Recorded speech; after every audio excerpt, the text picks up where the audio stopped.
choppiness, but perhaps a positive bias as well. Positive bias or negative is going to be anybody's guess, but I think for now, at least, the market seemed to me in a bit of a sell on rally kind of mood, if I may say. Yeah. Lack of cues and lack of triggers as well. That could be another reason why you may potentially see a sideways move. A 200-point cut. Now, that looks very, very painful in terms of today's trade. But we'll take you through that setup very shortly. But first up, let's do a quick wrap of what happened in overnight trade. It was rough for the U.S. equity markets. The Dow, the Nasdaq, and the S&P 500 all fell very sharply in overnight trade on back of higher than expected CPI, which is the inflation reading for the United States. The Dow fell over 500 points, its biggest fall since March 2023. The S&P and the Nasdaq both declined 1.3% each, and US bond yields have also spiked quite sharply in overnight trade, up almost 3% to close out at 4.32%. Now, what led to this big fall for the US equity markets? Remember, bulls in the equity markets have been betting on a rate cut sooner than later. A worse off CPI number, which means inflation continues to be a worry point for the US government and, of course, the Fed. The Fed may have had a hint of that, and that's probably what led to them commenting that the rate cuts may be still far out as opposed to what was expected by the street. So any hopes of a rate cut coming in from the Federal Reserve in the month of March, for now at least seem to be ruled out. And that really was the big trigger for a sell-off on equity and a spike on bond yields, and the dollar as well actually gaining in overnight trade. On a 12-month basis, the inflation reading for the US number came in at 3.1, down from 3.4% in the month of December. So all in all, that's been the biggest talking point across Asian markets as well this morning. Asian markets looking weak in trade as we see it. Hong Kong, China, South Korea, Singapore, all seeing a mixed sort of play, barring China, of course, that seems to have decoupled itself from the rest of the world. It's the only market that trades marginally positive across Asia. Well, like we said, the implied Nifty indicating to a rough start. We should be getting a start with a 200-point cut, at least in the early minutes of trade. So, Agam, that's the setup. We got a little bit of a break in terms of trade yesterday, but it was a struggle. It was a struggle for the bulls. It was volatile. It wasn't an easy sort of move for traders on the street. Waking up this morning, if CPI looks worse than expected, Asian markets are weak, Wall Street is down and out. I don't think we have too much to look forward to in terms of trade. Yeah, so actually, I should have reserved my comment on the positive bias just a little longer, because after seeing what in terms of the market open, at least pre-open, it does seem like we're going to see a weak start. But how are things stacked up right now? So at least as far as the Nifty is concerned, over the course of the last 2 weeks, we have been trading within a 500-point range, within 21,500 on the lower end and 22,000 on the higher end. That's what we're keeping an eye on. Now, in terms of options, cues, and the kind of positioning that a lot of investors and traders are placing bets, so the Nifty put-call ratio is at a fairly neutral zone. This means that it could around 0.99. This could mean that it could go higher or lower. It does seem like it's on the lower end of things. Remember that FII, net long positioning in index futures, currently stands at 35%, which means at least as far as FIs are concerned in the near term, they are not very positive as far as Indian markets are concerned. And it does serve them well, the fact that they're not net longs at the moment, at least in the majority, considering we're going to expect some more weakness, at least in the morning trade. It is the Bank Nifty weekly options expiry today. We're keeping an eye on the near-term resistance zone of around 45,750, 45,800 mark. The reason why I suggest this particular level is because that over the past 3 sessions, we haven't been able to see the Bank Nifty move considerably above 45,750. And even in today's day of trade, that's around the spot where we perhaps could see a lot of call writers come through and take advantage of the falling markets. And of course, based on Max OI, we're keeping an eye on a 1,000-point range, but this is a fairly wide range. Of course, the 1,000-point range, at least these days, is not as wide anymore, considering the kind of choppiness that we are used to of late. Still, we're keeping an eye on 46,000 on the higher end, and on the lower end, keeping an eye on 45,000 as far as the Bank Nifty is concerned. What was heartening yesterday was a recovery in ICICI Bank and Axis Bank, countering a lot of weakness that we have seen of late as far as private banks are concerned. The question really is that a trend that is being set up on the upside? That's something of a wait and watch, Samina. But, a weak start will change a lot of things and a lot of positions as well today. Indeed, it's going to be a tough day. It's going to be a tough day for traders who are trying to navigate this. Remember, if you only saw what we saw in trade yesterday, you'd be working with the fact that you might be seeing follow-on buying emerging in trade. But it's global markets, like I said, that have played spoil sport, and an impact of that will most definitely be felt on our street. But let's move on from the broader market setup, which will be dominated by the sentiment globally, to stocks and news. There will be some pockets that will be looking very excited in trade today. One such pocket that you want to definitely keep an eye out on this morning is going to be the Adani Group stocks. A couple of big news pointers here. Moody's has upgraded the Adani pack from its outlook to stable from negative. This is the first upgrade that has come on to the Adani Group names in the last 1 year. So that was what happened yesterday afternoon. This morning, you've got Jefferies that have upgraded their target price and their outlook on Adani Enterprise. To quickly highlight those for you, the 8 companies that have been upgraded by Moody's is Adani Green Energy, Adani Transmission, Adani Electricity, Adani Energy Solutions, Adani Ports, and Adani International Container Terminal. So from the listed space, of course, you've got Adani Ports and Adani SEZ and Adani Enterprise that will be reacting to those news. What they've mentioned is they've highlighted the positive factors that led to the outlook revision to stable from negative. They said that Adani Group companies have demonstrated financial strength and ability to raise funds. And we've actually seen that in the last few months, the aggressive fundraising plans that Adani has managed to conclude on from, of course, global investors. Well, Adani Group has also completed a number of debt transactions. They've also got a dollar bond that's lined up later on in the year, which will be sort of another key positive trigger for some of these group companies. Well, a quick one on what Jefferies had to say. They've initiated coverage and put a buy call on Adani Enterprise. They've raised the target price to 3,800, which is a 20% upside from the current price. They say that it's an attractive play on capex cycle theme, and they're riding on very strong industry tailwinds. The balance sheet is well placed to help them raise funds for capex, and the regulatory overhang is finally behind the group companies. So this is going to be one pocket or one set of group companies that will be in focus in early trade this morning. Apart from that, there'll be a bunch of earnings reactions coming in on from brokerages on some of those earnings as well. Quickly take you through what's on my radar this morning. Oil India reported numbers. Their revenues were up over 3% to come in at 9,600 crores. Margins were actually down substantially to come in at 35% versus 44 or 45% almost in the same quarter last year. Their net profit also came in at 2,600 crores versus 2,528 crores in the same quarter last year. So on revenue and profitability, more or less flat. Margins have taken a huge hit. Debt service undertaking release date has been extended to March 2033 from Feb 2029. So the woes for the fertilizer sector continue. RCF will see some selling pressure in early hours. Oil India will see some selling pressure in early hours of trade. Well, talking about fertilizer, it wasn't a good one for RCF either. Revenues have come in at 4,903 crores versus 6,235 crores. So a big cut of nearly 37% on top line.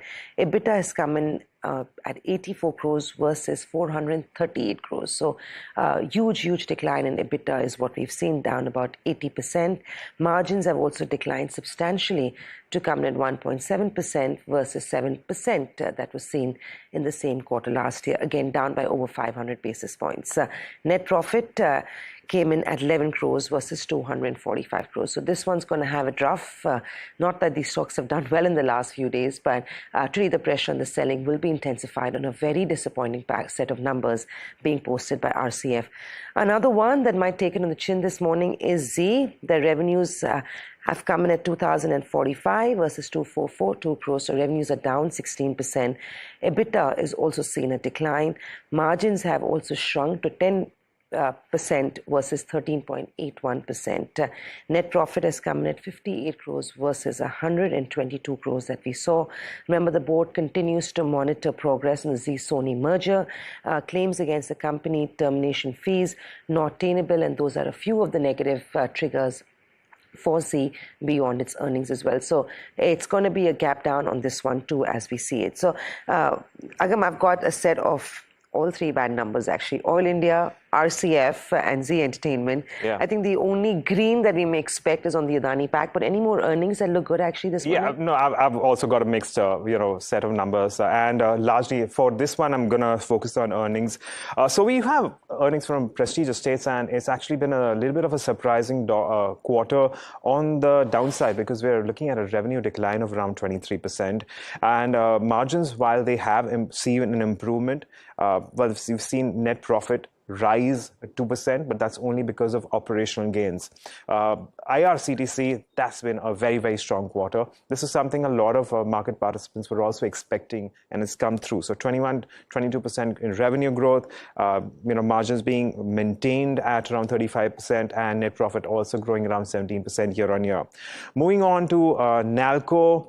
That's once again where we see a lot of volatility on account of change in commodity prices, in this case specifically aluminium, and we are looking at a 1.5% growth in revenue. They have seen a considerable expansion in their EBITDA margins, coming in at around 23% against 14%, and that's the reason why their net profit has risen nearly 84%. So it's not a bad quarter by any standards, at least as far as the operations are concerned and the bottom line goes. And finally, NBCC. This is the other counter which has run up substantially over the last 6 months. Sure, it has seen a little bit of correction of late, along with the whole host of other PSU banks, not the PSU companies. We have seen a near 13% growth in revenue, margins maintained at around 4.9%, but net profit also rising by 59%. So more pros and cons on my list so far, Samina. Great. I'm going to add to the list of pros then. You've got Nuvama. Good set of earnings from Nuvama. We saw JM Financial. They reported a strong set of earnings yesterday. Nuvama following through with posting solid numbers. Revenues were up a whopping 105% to come in at 186 crores versus 91 crores that was seen in the same quarter last year. So any of these players that are an ancillary to the capital markets have actually done exceptionally well, at least in this quarter. Well, net profit also came in at 31 crores versus a loss that they posted of about 5.5 crores in the same quarter last year. We could expect the stock to react positively to that news flow. Coffee Day Enterprise, again, I'm only mentioning this one because their net profits came in at 70 crores versus a loss they posted of over 400 crores in the same quarter last year. Revenue from operations stood at 257 crores, up about 5% in this year. Well, Gujarat Gas revenues have come in at 3,929 crores. They're up marginally. Sales have also gone up. Net profit was up about 41% to 220 crores. But what you want to remember is weak operating numbers and higher cost impact has impacted their profitability and margin. So while the top line doesn't look too bad, profitability seems to be one of a concern for Gujarat Gas. Two more companies that are on my list that could see a reaction in trade is BEL. They've won a pretty substantial order to the tune of 2,167 crores from the Indian Navy for supply of indigenously designed and developed electronic warfare suite for use on board warships. So you will see BEL reacting positively to that big order win. Coming back to a brokerage, actually, you had Aisha that reported numbers. Numbers were actually pretty decent. They had the highest ever quarterly revenue, but there still seems to be a concern about underlying concern, which is competition that could, of course, pop its ugly head out in FY25. Volumes are on a gradual decline, which is what we've seen for Aisha over the last few months. Couple of brokerages. So Nomura has retained their neutral stand, but they've upped their target price to 3,760 from 3,640. You've also had MK on Aisha that's actually downgraded the stock to a sell, revised its target price to 3,250 to 4,300. So actually not very pleased with what they've seen on Aisha. Citi, on the other hand, has maintained a buy on the counter.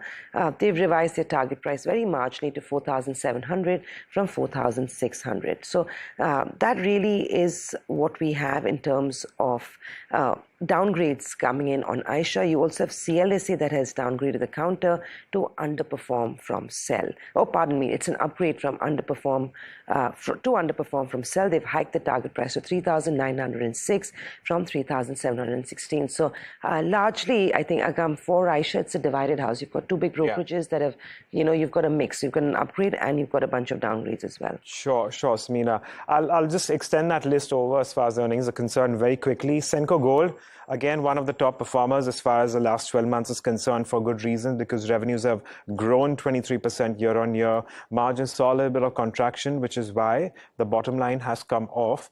Well, to a certain extent, not grown to the tune that the growth of revenues has been seen. Deepak Nitrite, again, a very large company with a lot of investor focus here. Revenues have been largely flattish, and margins too, coming in around 15.2%. Then, well, consequently, profit has declined by around 3%. So nothing sort of a quarter as far as Deepak Nitrite is concerned. RHI Magnesita is the other one which has come into focus over the course of the last 6 odd months. And this is where we've seen a good 43% growth year on year, where margins have contracted to around 12.6% against over 14%. But that's also the reason why their net profit has fallen by around 33%. And finally, Sula Vineyards. If, well, some of the participants may remember, back in mid-January, you saw the stock shoot up from 500 rupees per share all the way to 700 rupees per share just in the course of 3 trading sessions.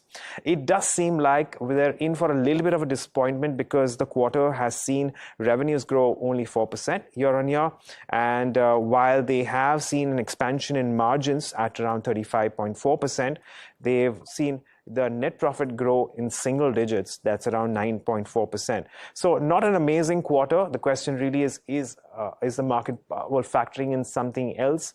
That's a wait and watch on that one. But that's also what we are seeing and focusing on in today's day of trade, Samina. Right, but one sector that we will be putting the focus on is the cement play. In fact, the last few days I've also seen FIs increase their stake or allocation in a couple of those cement counters.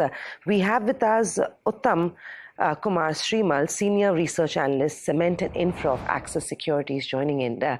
So a quick detour from, of course, all the disappointing earnings, Uttam. Thank you very much for staying with us. I want to pick up on a sector that you, of course, tracked very closely for an extended period of time, and that is cement.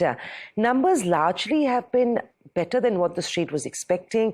A couple of the frontline cement players have also seen FIs increase their stake in the cement play over the last few days. Do you feel like we're turning the corner with cement stocks? I mean, I know they look expensive, but what did you make of the earnings to begin with? Yeah, good morning, and thanks for me having on the show. So basically, if you see in this quarter, cement companies have performed well, and their performance has been in line with expectation or above expectation, and that has basically driven FIs to increase their stakes in cement companies.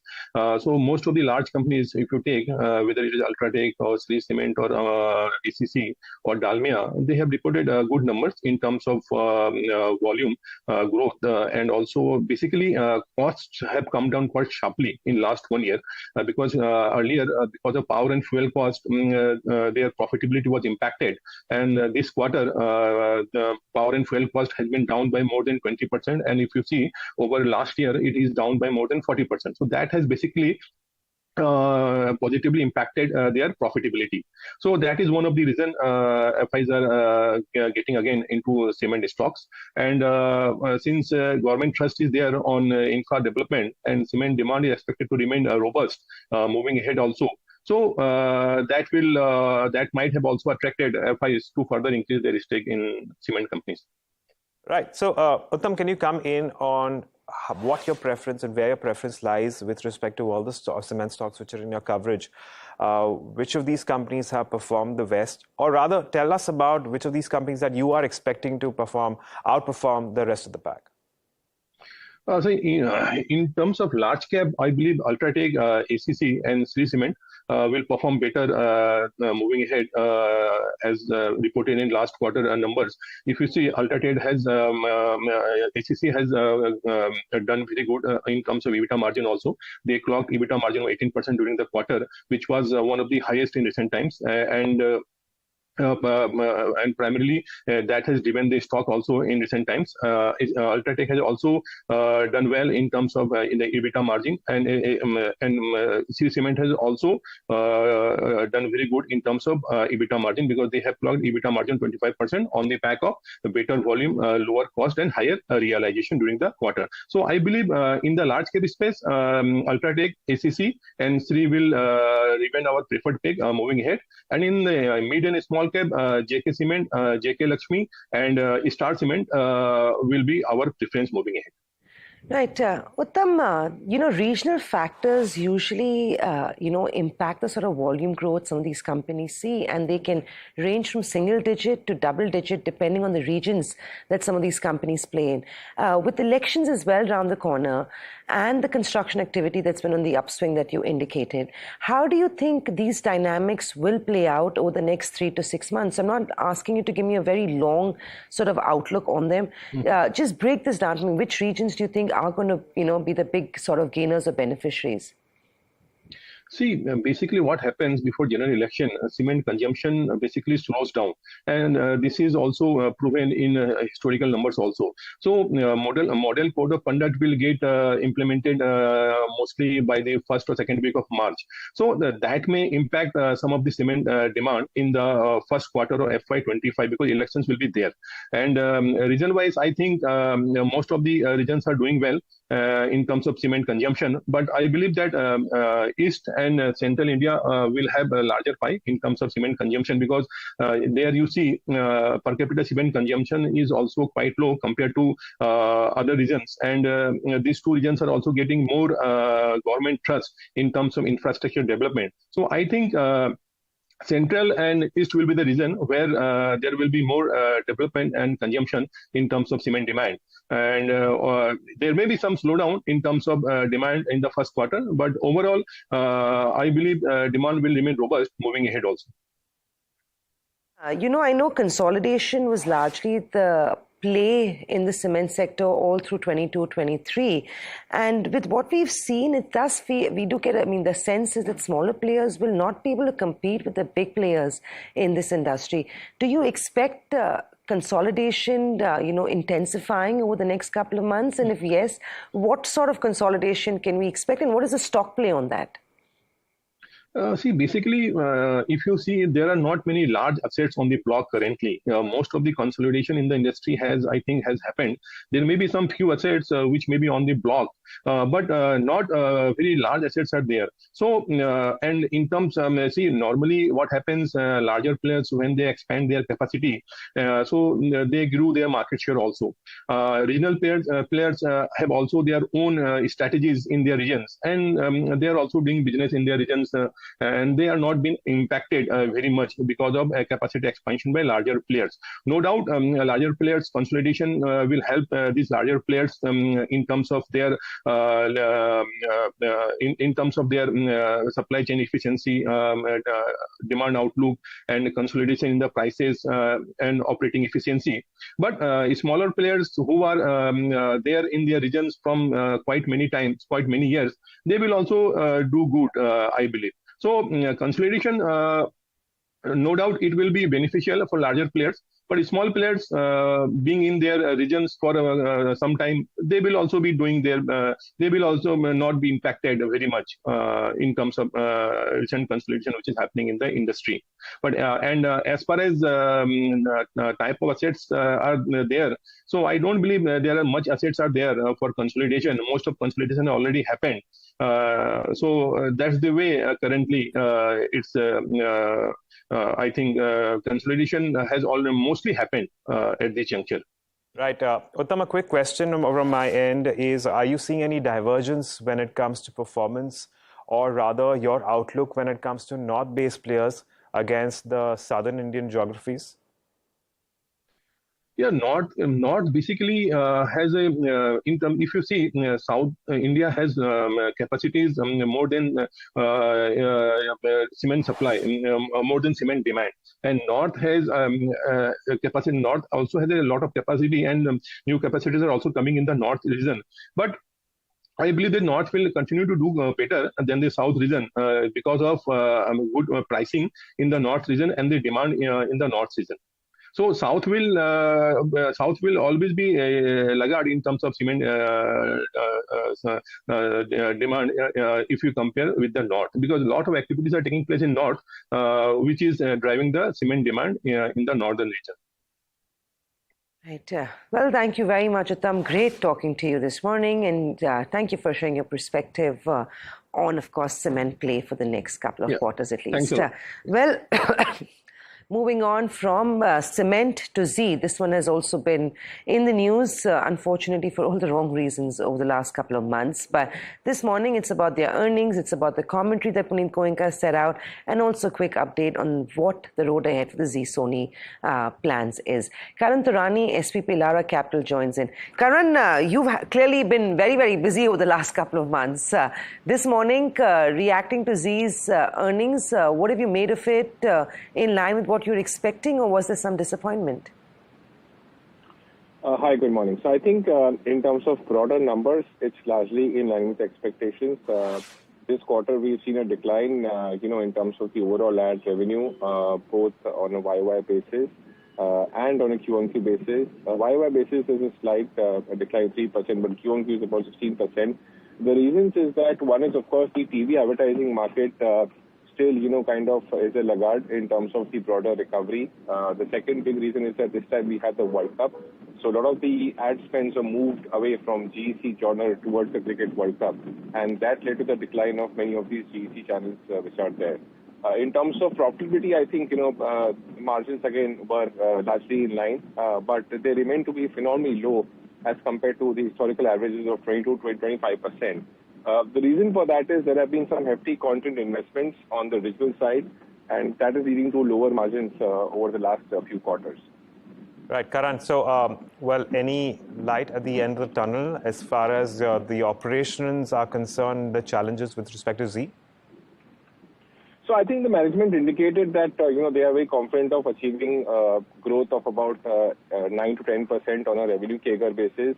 They're also confident of seeing substantial improvement in the profitability, which is the EBITDA margin. So EBITDA margin is currently at about 10.5 to 11%. Potentially, as per them, this could move up to 18 to 20%.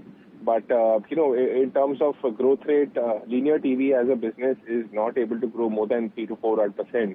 And they will need to really continue this momentum of, more than 30% growth on the digital business. If, one were to look at that number of 8-10% revenue CAGR, that's one.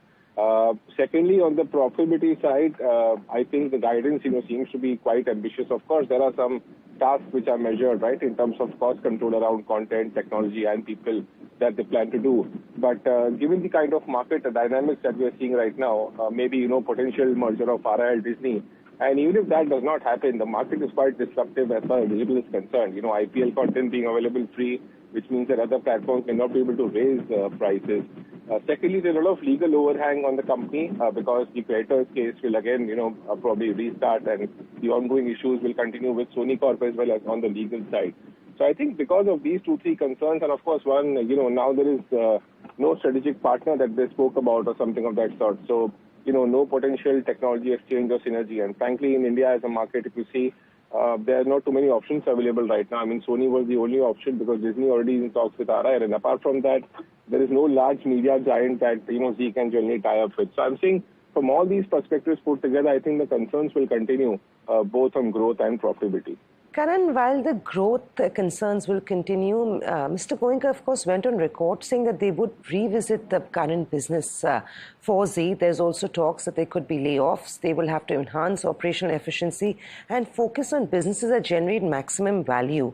And that's where the key focus will be. So in terms of the road ahead over the next couple of quarters, while that overhang of Zee Sony continues, what do you think in terms of management or operation will be changed? And what will that mean for the stock?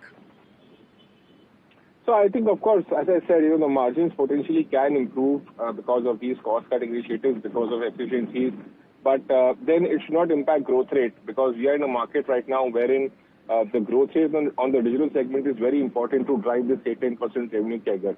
So the market is quite disruptive, and if they are cutting corners or cutting costs around marketing and everything put together, it should not impact the broader subscription or ad growth on the digital business, because that will again work negatively for the company. So as I said, the linear market growth rates are tapered. There is very less competition here, but on the digital side, the competition is heavily fragmented. So it's going to be a challenge, for getting the 18-20% EBITDA margin mark. I think it's going to take some kind of effort to get in there. And if they do get in there, then of course, you could see a mild upgrade in terms of the overall numbers. But we have to wait and watch in terms of how the execution of the same happens.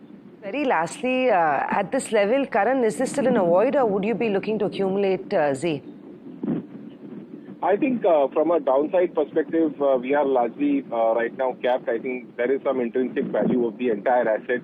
If you look at from the movies business, the TV shows and the web series, and the music business as well. So they have a good amount of catalog. So I think from a valuation perspective, valuations are fair at current levels. But what could drive, the upside potential from here on could be multiple re-rating or could be, better earnings growth. So we'll have to wait and watch in terms of how things pan out, because in the last 1 to 1.5 or rather 6 quarters, the performance has been quite disappointing and it's only gone for the worst. So we'll wait for 2-3 more consistent quarters wherein they're outperforming our estimates, and that's when we get more confidence. Limited downside. I think that is the light at the end of the tunnel. Karan, thank you very much for joining us this morning. I think, Agam, the street will take a little bit of cognizance to that, right? There's only that much more you can beat this counter down. So in terms of risk-reward, may not be too bad at these levels. That's what Karan has indicated too. The company will be focusing on profitable businesses. Margins will improve. They've talked about laying off people. So while the Zee-Sony merger or the merger that's off the table overhang continues, it wouldn't surprise me if the counter actually sees a gap up this morning. Right. And, it's recently made a low of about 150, 155 odd rupees. Nice it's currently at about there. 190. Well, you can take that much of a risk and, possibly consider. But as Karan has mentioned, a lot of investors would want to wait for a few more quarters before they start seeing an improvement. And after that, perhaps it would be a better time to consider moving back into that company. But, well, on that note, it's time for a quick break, but don't go anywhere. On the other side, we get you Milan Vaishnav of Gemstone Equity on all the F&O cues coming through. Stay tuned in.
Welcome back. This is the India Markets Open, and we now take stock of the futures and options space. It's also the Bank Nifty expiry, and plenty of cues to keep an eye on. Of course, we've seen some strength in ICICI Bank and Axis Bank yesterday, and which has kept the banking index in the green, at least yesterday. But the question really is, what do we do with all the cues that we're getting in over the course of the last few days? Let's get in an expert voice here. We have Milan Vaishnav. He's the founder of Gemstone Equity, who's joining us on the show. Milan, good morning and thanks for joining in. Your view on the benchmarks here on, how are you trading them? Hi, Agam. Good morning. See, the markets are likely to see a negative opening today, but if we zoom out a bit and take a view on the holistic picture of the technical charts, what I feel that there is nothing untoward that is happening with the markets, and all we are seeing is a mean reversion. I mean, the markets had deviated too much away from the mean when we first tested the 22,000 mark. We were above 1,500 points from the 50 DMA. So now what we are seeing is a mean reversion. And now if we talk about the immediate short-term horizon, I feel that there are two things happening with the market. First, of course, we are seeing a negative opening. We are going to see a negative opening, but at the same point in time, I feel that there is not major downside that will happen in the market so long as 21,300 levels stay protected. That is one point. And on the other hand, we are also not expecting any runaway kind of move on the upside. So what I believe that largely the Nifty will continue to stay in the trading range of 21,300 on the lower side, support being on the lower side, and 21,800 to 900 zone acting as resistance going ahead from here. So I expect that largely speaking, the Nifty is likely to remain in a trading range. It will stay devoid of any directional bias. No major upsides and no major downsides also are expected. Moving on to Nifty Bank. Nifty Bank has bounced off its 200 DMA for the sixth time now over the last couple of sessions.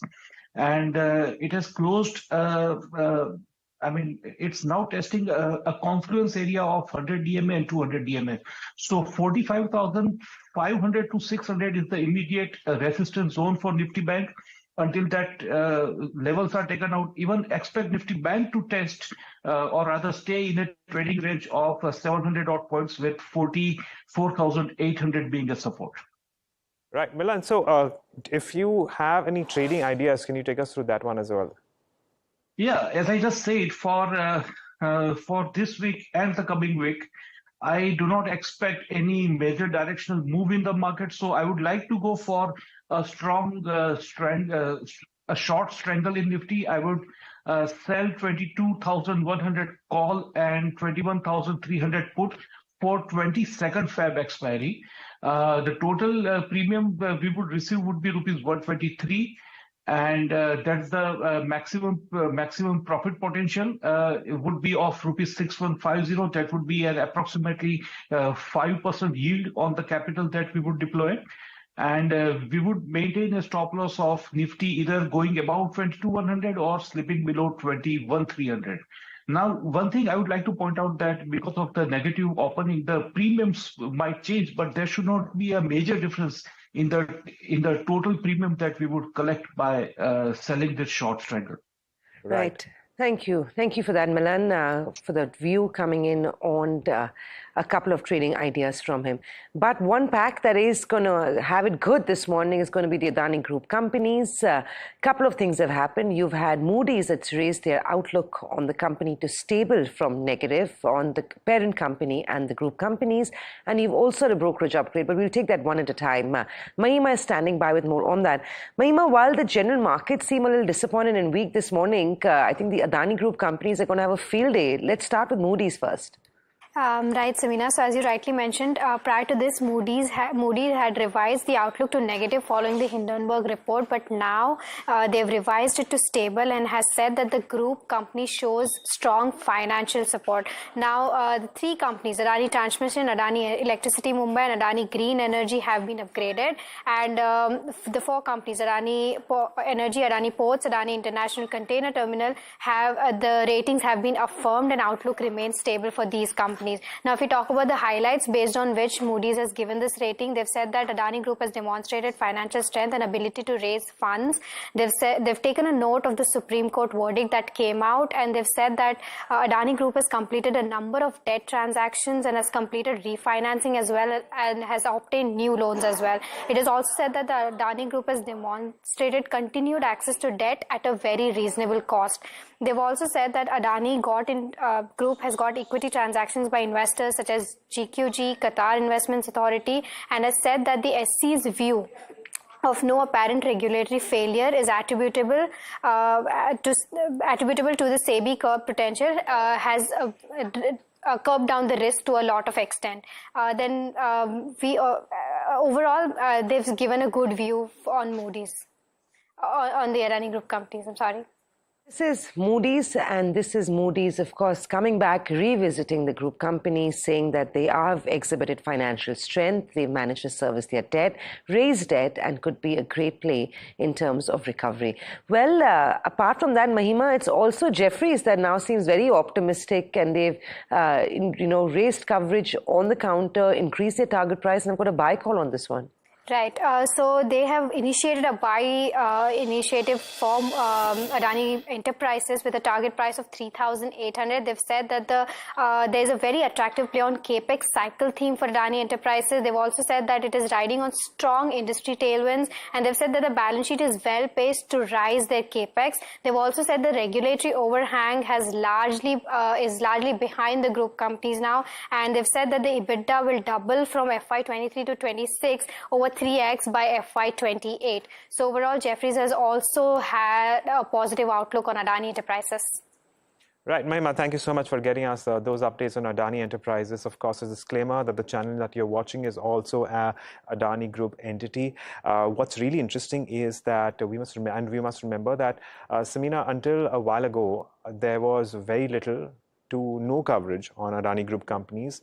Well, of course, certain brokerages were mandated to cover just the earnings bit as far as Adani Ports and Adani Enterprises is concerned. But now we're seeing a lot more brokerages taking up Adani Enterprises under the coverage, and of course Jefferies potentially is just one of the first few ones. And just one quick one, Agam. Before this, 2 weeks ago, you had Fitzgill, which is the very first Indian company that has been now initiated a coverage on by the US sell-side firm, and they also said that Adani Enterprise is a proxy to play the India growth story. Very ambitious and aggressive price targets there to the slew of upgrades very clearly, or initiations coming in already. Yeah, so I reckon once you do become big enough, and once you do have that kind of visibility, I reckon that traction starts playing out, of course, in favor of the company. But that said, let's shift focus to market cues and see what we can get from there, where we have Chandan Taparia, Head of Technical and Derivatives Research at Motilal Oswal,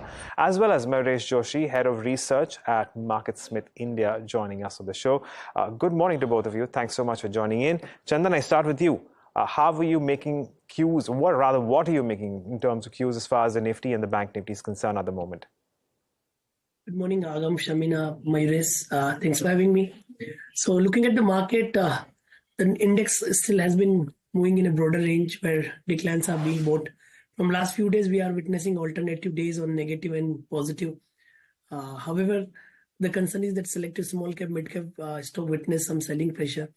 We witnessed some recovery on the last trading session, but again, today we are down due to the global concerns.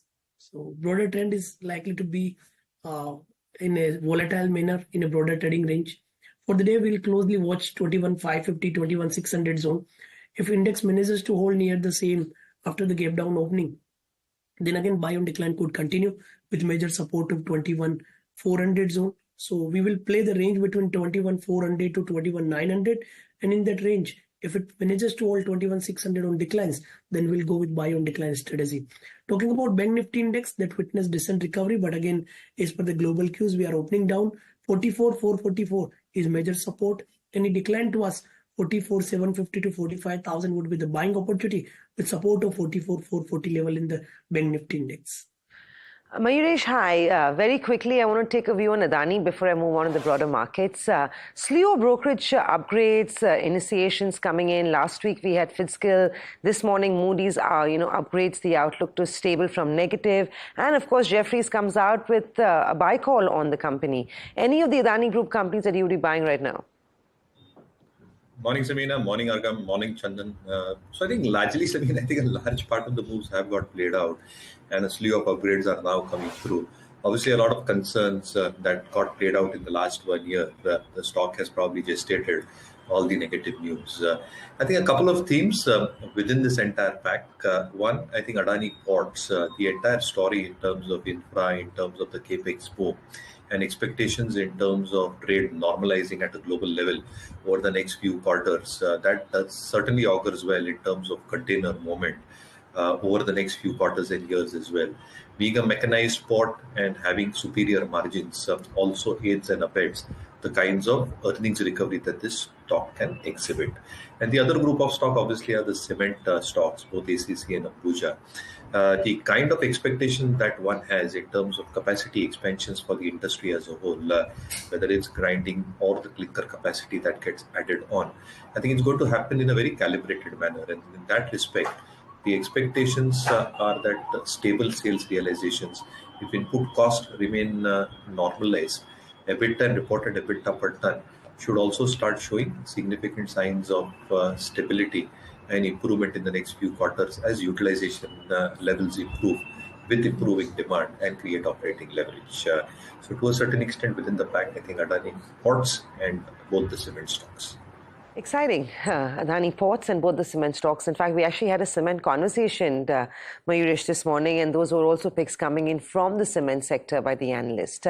But a quick detour, it's also HDFC Bank.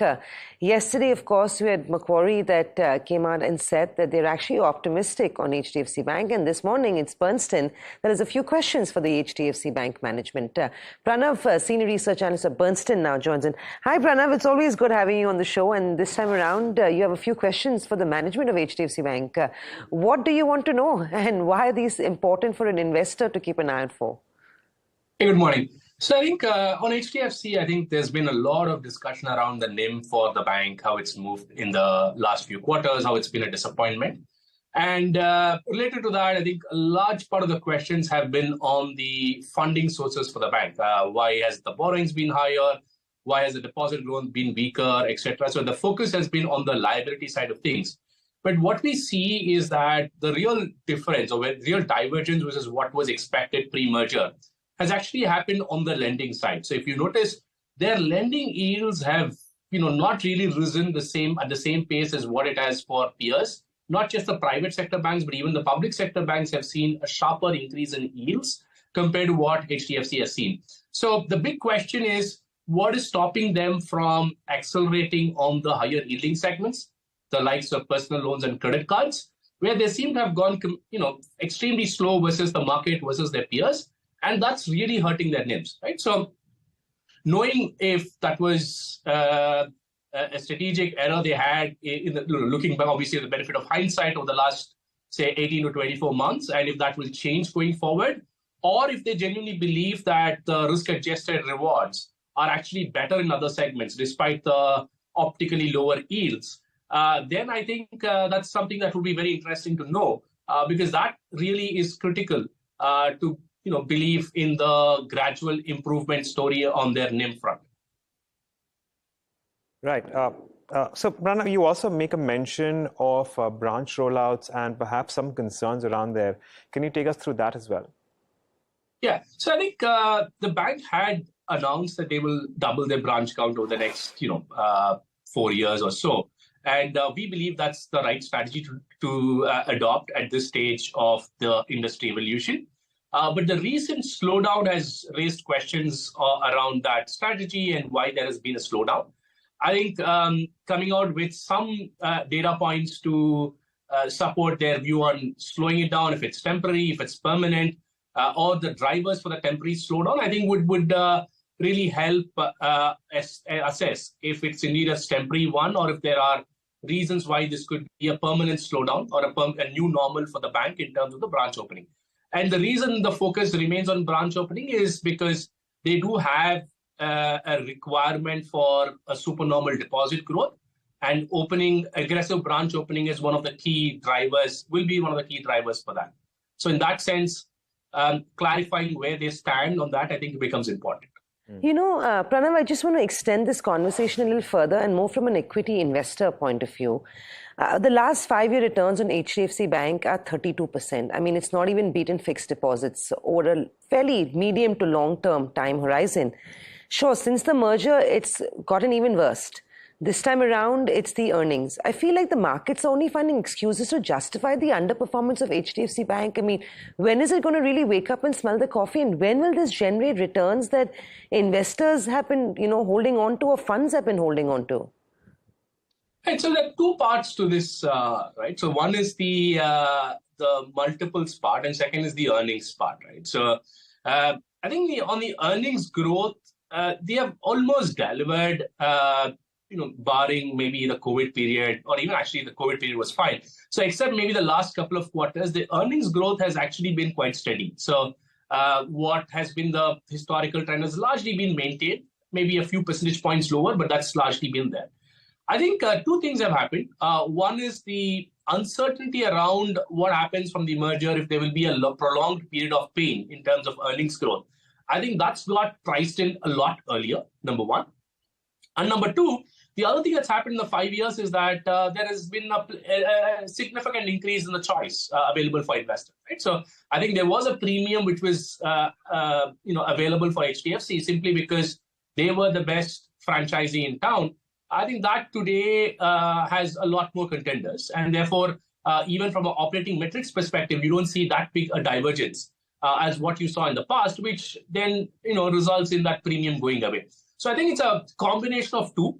And on both these fronts, I think we are at the bottom, right?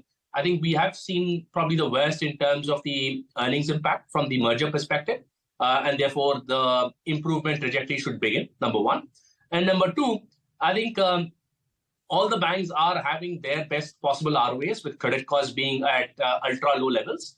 And as that starts normalizing, you will see a greater divergence in the operating metrics as well. That again should drive back some premium, assuming HDFC does outperform most of its peers. So I think both the factors will start to work on the other side now, which should drive returns back to investors.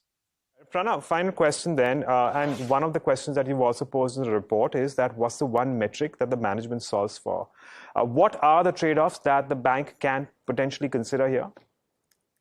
So I think the trade-off at a broad level would just be growth versus margins, right? So there are a lot of metrics that they need to optimize for.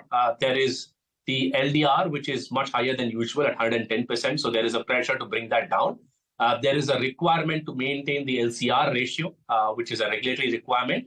And all of that will mean they'll have to trade off between raising deposits versus borrowings, or raising certain type of borrowings and slowing down certain type of assets. Plus, they also have the priority sector lending requirements to be met. So all of this means that it's going to be very hard for them to keep delivering on all metrics in every quarter. So therefore, setting the expectations as to what is that one metric that they're solving for makes it easier for investors to take a call as to how the quarter has gone and how the bank is progressing towards where it intends to go. I think it becomes important. In a normal BAU environment, I think all of them typically tend to move in tandem. But given that there is this special normalization which is happening because of the merger, picking that one or two metric becomes important. My view is the management is solving for the ROA, trying their best to keep it in that 1.9 to 2.1% range. And it's debatable whether if that's the right metric or if EPS growth should be the right metric. It's a debatable question. But setting expectations clear will go a long way in terms of aligning investors' expectations with what the management is going to deliver. Interesting, Pranav. We will, of course, love to connect back with you when, you have those earnings report for the next quarter and management, of course, sharing their commentary. But for now, an outperform, Pranav, of course, of Bernstein believes that the downside from here at least seems limited for HDFC Bank. In the meantime, thank you for joining us. A quick check on implied Nifty. It is going to be a rough start on back of very weak global cues. So it may be painful from the get-go, but you might see some consolidation or some sort of settling that may kick off as we go along through the day. Well, we'll take a break. We'll come back. Hindalco's MD talks to us about Novelis overrun and their capex escalation, third quarter numbers, and a lot more on the other side.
Welcome back. You're watching India Market Open. We are gearing up for trade this morning, and it's looking like a bit of a subdued day. The implied Nifty is indicating to a massive gap down on the street.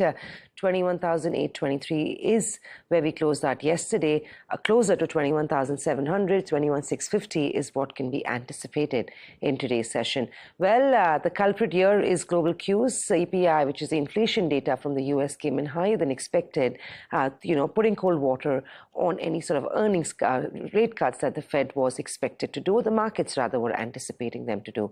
So for now, the rate cuts are out of the window. US equities decline. Asian markets trade weak. Wall Street, Indian markets also set to open lower. Stock-specific trade, though, will drive the markets. We did see that there happened a whole bunch of earnings, which have been a mixed bag, more or less. Adani Group stocks also in focus on back of brokerages and Modi's upgrade. One stock that took the hit in yesterday's trade was Hindalco. The stock went home with a cut of 12%. There are a couple of reasons that led to that. Also, of course, on back of weaker than expected earnings from Novelis and project delays. Hindalco itself also reported numbers where their profits rose 70%, but it missed street expectations. We did catch up with the management. Let's hear out what he had to say. He talks about the road ahead for not just for Hindalco, but for Novelis as well. If you take the overall project, which is a greenfield project, 65% is civil, and 35% is equipment and all the rest. So we have already contracted all the equipment. It's on the way to be delivered. So there's no cost escalation on the equipment side. Where the escalation happened is on the civil side, because we had to change the site for some environmental reasons. Then at the new site, it turned out to be, once we did soil testing, it was more softer. So the pilings and the amount of steel required was more or less double of what we had estimated in the initial feed study. So we have now spent the last 6 months going through the details. We have had third-party firms recheck those numbers. So we are quite confident with the 4.1 billion number, and we don't think that there is going to be escalation from this number. And not even on the timelines, because it's a significant pushback. You think that is a good timeline to work with now? The timeline we have already said is going to take 6 months to 1 year more. So exactly. That has already been put in, and now you see, the more than the timeline, it's the ramp up that will happen. So we have said 18 to 24 months for the ramp up. So again, because we have been in this business long enough, we are quite comfortable that we will meet those timelines. Well, that's Hindalco talking about why the overrun on the Novelis CapEx plan. Remember, there has been an overrun, and the cost of that has been increased from 2.2 billion to 4.4 billion. And there's also been a delay in when this comes on stream. So those are the reasons why Hindalco sold off quite sharply yesterday, but it cannot be ruled out that there could be some amount of consolidation that the stock sees. A little bit of a pullback cannot be ruled out at this stage. Chandan, do you agree? Would you play for a pullback rally on Hindalco? So looking at the price structure, we have seen a selling pressure in last 3-4 trading session.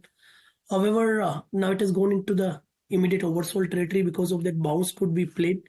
I noticed that earlier 500 was a major level, and after the breakout above 500, it rallied all the way to 620 zone, and now again it testing to 500 zone. So if manages to hold 500, then yes, we'll bounce, we'll wait for bounce, or we'll play the bounce towards 525 to 528 level in Hindalco. Right. Mayuresh, your view on some of these metal companies now, specifically aluminium companies. We also had earnings from Nalco, and operationally, they were not bad numbers. Of course, in Hindalco, we've also already seen the numbers. What are you making of them, and how would you go about them? So Agam, Nalco, I think fabulous set of numbers. So both in terms of volume and top line growth, both these segments, the aluminium and the alumina segment, did exceptionally well, and you can see that in the EBIT numbers on a YOY basis. So I think Nalco will react the way it is expected to its opening gap up, I think 7% based on a very strong set of numbers and expectations of this to continue in the coming few quarters. For the metal pack in general, whether it's ferrous or non-ferrous, I think the entire story really depends on how China recovers to a large extent in the second half of this calendar year, because the first half, a large part of the market is of the belief that it's going to be a washout in terms of the Chinese economy recovery. Having said that, and if there are initial signs of a recovery along with some expectations of a stimulus package being announced, the kind of prices which have got depressed on the LME, whether it's ferrous or non-ferrous, those should show signs of stability and improvement thereof. And the second aspect which should favor metal companies in general in the second half also is that inventory levels are at abysmal levels. So as restocking starts taking place along with demand coming gradually, I think the operating leverage should start playing out in terms of prices, and therefore I think some element of earnings recovery expected in the second half. So I think betting on a second half earnings recovery for most metal companies. Right. A couple of other names that will be in focus, but before that, Chandan, your top trades this morning. I don't think we've had a chance to do that yet. Yeah, so I'll focus on selective defensive name from pharma hospital with the view that these stocks can do well in market volatility. So I'll focus on Apollo Hospital. That is going to be the first trading ideas from my side. It is making high top, high bottom from last 3-4 days. Major trend is intact. It gave a breakout from its channel formation of last 10-12 days. So looking for an upside move towards 7,000, one can buy with support of 65.50. Apart from Apollo Hospital, we can focus on few IT name as well, or can focus on counter like Voltas, which has given a breakout. So Voltas is holding well, low beta name with sustained buying interest. Hold above 1100 can open the upside for 4 to 5%. So we'll buy on a small decline with support of 1075, looking for an upside move towards 1140. So Apollo Hospital and Voltas will be two preferred idea in this market scenario to play some decent recovery. No, we've seen a correction, so to speak, if you actually want to call it a correction in the broader markets, mid cap and small cap indices, we've really not seen a lot in terms of a decline coming through. My question really is that after the kind of volatility that we saw of late, are there still pockets where there could in fact be an up move which remains? Mayuresh, this question is for you. Sorry for that. So I was not sure who you're asking. Yeah. So to that extent, a large part of the broader markets have moved up quite significantly. And to that extent, the kind of correction, as you rightly point out, has hardly been anything to go by. Having said that, I think selective pockets within the domestic cyclicals, I think that should still continue doing well, in my opinion. I think we will play for pullback in terms of certain power ancillary companies. I think a large figure that will probably come through, which is expected, is this entire flue gas desulfurization, which is expected to get completed before March 26. So there are a few players who will produce this equipment for flue gas desulfurization, smart meters, so on and so forth. And power demand expected to go higher structurally over the next few quarters will mean pullback on either of these power distribution EPC companies can be a good opportunity. The second element also will be consumer discretionary very selectively. A few of the packaged food companies, as I've been time and again saying, might do well. You've seen good results from dairy companies as an example. Parag Milk has given excellent numbers, so has Dodla Dairy in the quarter gone by. So I think this entire theme in terms of consumer discretionary coming back very, very strongly in the second half on the assumption of normalized monsoons this time around in May and June this year should probably mean a good recovery that happens across the consumer discretionary pack as well. So domestic cyclicals, more on the capex and manufacturing, and a few of these consumer discretionary companies on pullback still look good. Right, that is a few other names. Well, a few other counters that will be on the radar this morning are going to be some of these auto stocks. Aisha posted their third quarter earnings. There are a couple of brokerages as well that have reacted to that. So we'll go across to Tushar and then get a fundamental and technical view from our guests as well.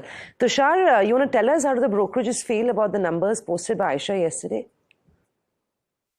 So Aisha Motors has clocked its highest ever quarterly revenue in the October-December quarter, but the volume growth was largely muted, at about 3% growth year on year.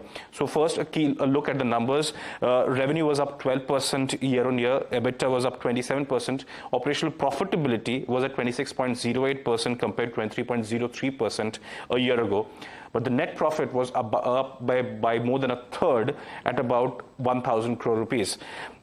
Again, like what I said, volumes was up 3%, realizations were up 9% at about 1.84 lakh per unit. So what are the key takeaways that we are seeing from the con call?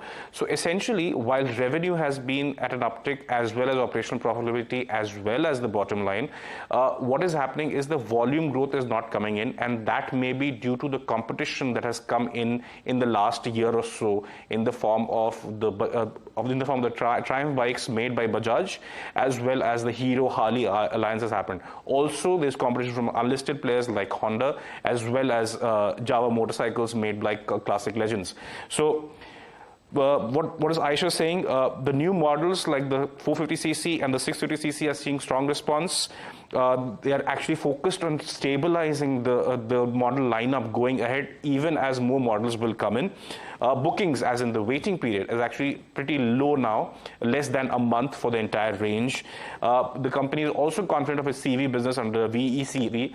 So essentially, finally, if we want to take a look at the final takeaway, is that while these numbers are coming in, competition is also growing in the space, in the 350cc segment space. So that may eat into the FY25 numbers going ahead.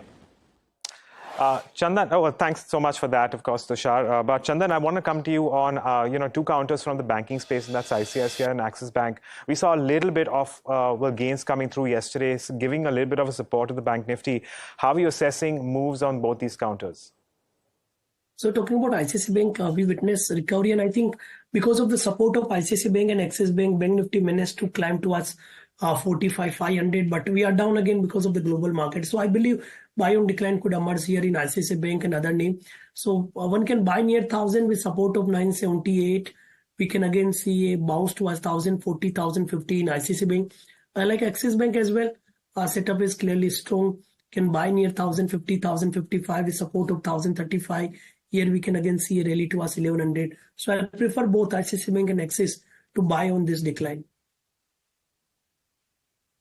That is a few of those names that Chandan is highlighting. Mayuresh, you want to quickly come in on what you made of Aisha's earnings, and I'm also going to throw in Tata Motors because those numbers as well saw quite a sharp reaction very recently. And we've also got M&M later on in the day. So a quick word on the top picks in the auto pack from your end. So fabulous set of numbers from Tata Motors, Samina. And Aisha has been a mixed bag and largely an expectation in terms of recovery, both in terms of the higher CC volume growth in India, as well as recovery in the export markets. Obviously, as your analyst pointed out, the concerns that emanate from competition is something that might weigh in from an immediate short to medium term perspective. For M&M, I think the expectation largely from the PV side of the business is expected to remain very, very stable. A large part of the expectations in terms of order bookings, the order backlog, should support a good amount of volume growth as new launches start coming through in the next few quarters. So the farm equipment segment might be a little sticky this time around. But overall, I think the core standalone numbers as far as the PV business should be quite okay. On our only lens, as we see it at Marketsmith India, I think stocks like Tata Motors have moved significantly higher from pivot levels. Aisha needs to have some amount of catch up as far as its price strength is concerned, mapped by our RS ratings. And therefore, I think Maruti probably from the four-wheeler pack remains onto our buy watch list. And two-wheelers like a Bajaj Auto or something like a TVS Motor still is a hold at our end. I think it needs significant pullbacks for fresh entry. Chandan, which are your top auto trades today? So in auto pick, we have seen some recovery in selective name, including Bajaj Auto. This stock started to witness some buying interest with low beta. So I believe that here volatility will be less and slow and steady up move will be there. Data setup is quite positive, making higher top, higher bottom. We have seen some put writing activities at lower strike, which will also support the stocks. So I'll go with Bajaj Auto with support of 7,700. We'll look for an upside move towards 8,350 in the Bajaj Auto from current levels. All right. Mayuresh, can you come in on the real estate sector? Pockets of value, if at all. I know it'll be a hard one to find value at the moment, considering the way the stocks have run. But anything that piques your interest, even at this? So I think most of the stocks have run up, but I think a lot of stocks in the real estate ancillary pack Agam is something that one can look out for. So Century Ply is an example, Green Lamb Laminates. I think these companies have gone through a lot of input cost pressures over the last few quarters. You also had some element in terms of not able to pass through their prices at the beginning of this year. And as stability reverts back, both in terms of input cost pressures going marginally down and expectations of strong volume growth expected in the cycle that is still remaining, which the presumption is another 3-4 years of the real estate cycle is still probably there. I think a lot of these proxies for real estate should come back. And so are the cement plays. So my opinion, again, on affordable housing, both urban, rural, expected to pick up significantly, might also have a good amount of volume growth expectation on cement companies. So I think a few of these proxy plays on the real estate can do well. Right. Mayuresh, Chandan, stay with us. We'll quickly do a check as we gear up for trade this morning. It's going to be a rough start, and that is what the rest of the world is getting up to. So there is going to be no aberration in terms of what trade is going to look like this morning. After yesterday's recovery that we saw, there is not too much follow-on buying that's expected on the street. And this morning, it's global cues that we're attributing the sell-off to. Well, the Nifty 50 will see some pressure. There will be some greens. So the stocks like Adani Group names, Hindalco, may see some buying interest emerging in today's session. Banks, though, may continue to remain weak. Private and private sector banks have anyway been struggling, and some more pressure today cannot be ruled out. And that's a very rough start for the index. Despite not very negative domestic cues, the Nifty 50 is taking it to the chin, down 180 points. So in line with what we saw on GIFT Nifty, sub 21,600, and that is not painting a good picture this morning. Nearly 1% off on the Nifty 50. Nifty is what we have. The Sensex as well trades the cut of 1%, 600 odd points. So pretty much given up all the gains that we saw in yesterday's day of trade. What we saw yesterday and a little more from the previous day as well is what the markets have given up this morning. There's no retain. Okay, that's the Bank Nifty. 1% to 45,000 may be threatened as we see it, 45.72. So that's been a very sharp fall coming on Bank Nifty as well. Very important technical levels are clearly being tested as we see it. 440 points on the Bank Nifty, 1% cut is what we have. I would have expected it to be a broad-based selling, so across the markets, the selling pressure would be obvious. Defensives may find some room today, but largely speaking, the breadth is also going to be very, very weak. Banks are leading from the front, but sector-wise breakdown as well will reflect that the markets are seeing pressure across the board. And that is the heat map. It's not looking good at all, actually. You've only got, 6 stocks that are moving in positive territory. 44 counters are seeing pressure. You've got a few names on the upside, but let's take you through what's losing. Infra and Wipro. Now, these are, of course, tech names that have been hoping for a rate cut in the US to spur up spending coming from some of these tech companies.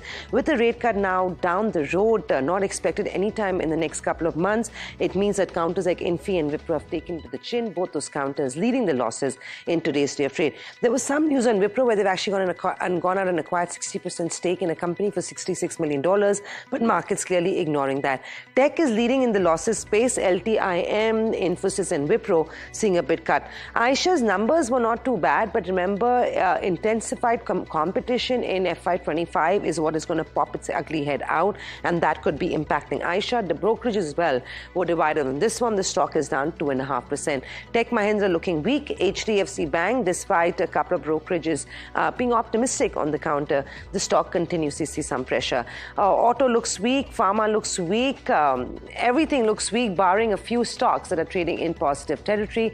I'm going to mention Adani Enterprise, and I'm sure Agam will pick up the Adani Group stocks in the broader market action.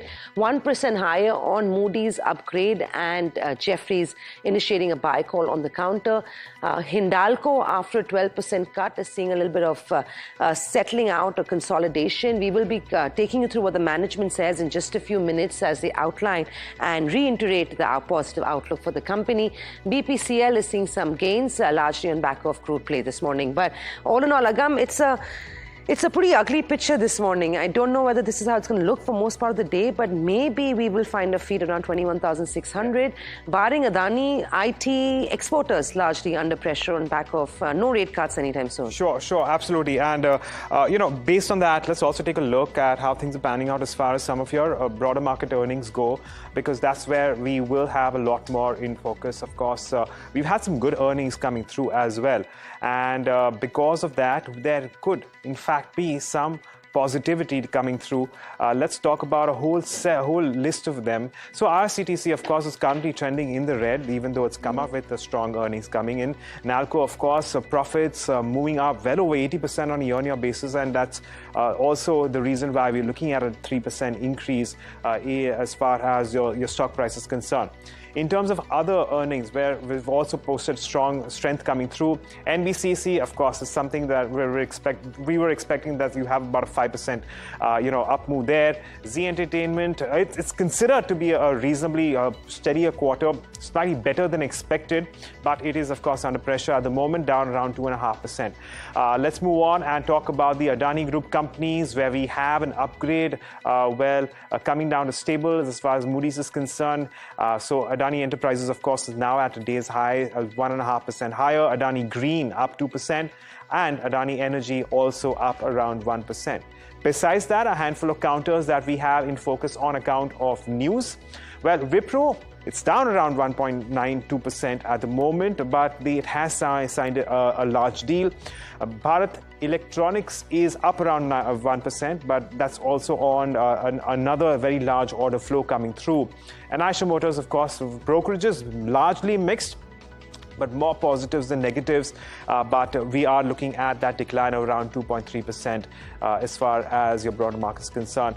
A lot more to track, though, in the broader market, Samina. Yeah, but it's looking bad, Agam. It's literally a sea of red. Most of the counters across the Nifty 500 also witnessing selling pressure. It almost seems like the markets are looking for an excuse, and that excuse has found its way onto D Street this morning.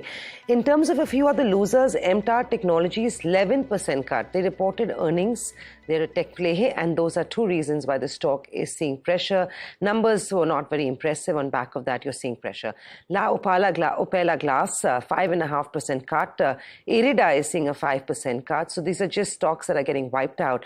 Visakha Industries is down 5.5%. Paytm is down 8.5%, 9% almost down Paytm. Gujarat Gas post earnings is seeing a cut of 6.5%. RCF, Agam mentioned, is down about 6%. SGVN is a little bit of green on the street, up 3%. Nalco also trades the gain of 3%. Prestige numbers on the face of it look disappointing. The stock is up down 5% in trade. Borosil Renewables 2.5%. Max, Aurobindo Pharma, L&T Tech. So I think the whole IT pack is seeing cuts anywhere in the range of 2 to 8% each. On the gaining side, you've got a handful of names that are not doing too badly. NBCC on back of earnings is up 5%. SJVN is not doing too badly. New India Assurance is up 3%. Nalco is up 3%. Adani Green Energy, like Agam mentioned, is up 3%. Indus Towers is up 2.5%, 3%. Adani Enterprise, yeah, is probably the only stock on the Nifty 50 that's trading in the green with a gain of 2%. But all in all, ENIL 15% higher on that one. So if you can pull ENIL up, it would be helpful. A pretty sharp rally playing out on ENIL this morning, 14% gains on the stock. Well, the Nifty still trades off the day's low point, but still down 0.8%. 21,581 is what we have. Chandan, how are you playing the Nifty on opening? Yes, so after the opening, now we need Nifty to hold 21,550 zone, the level which we mentioned in the morning also. So it made low near 21,553. This is very critical level. So I'm just waiting for a few more minutes. If it holds 21,550 and manages to surpass 21,600, then that scenario I'll go for buying activity. Or rather let it consolidate near 21,550. In that scenario, I'll put support near to 21,440 zone or 21,450 level.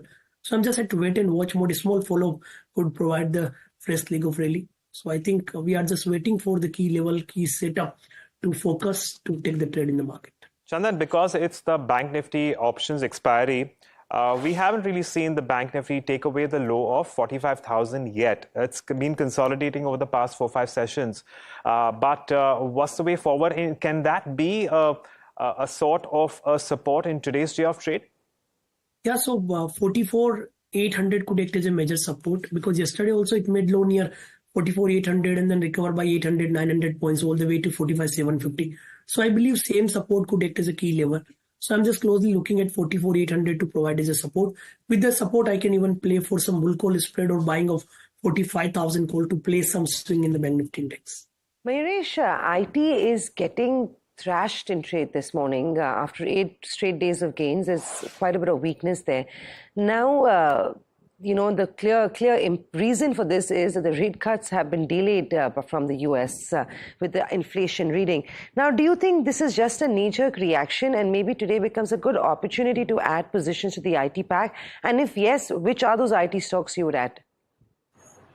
I would concur on that, Sunny, because I think the rate cuts, now the probability of rate cuts had got delayed by a couple of months. So to that extent, I think the kind of reactions that we are seeing on IT stocks are more sentimental in nature.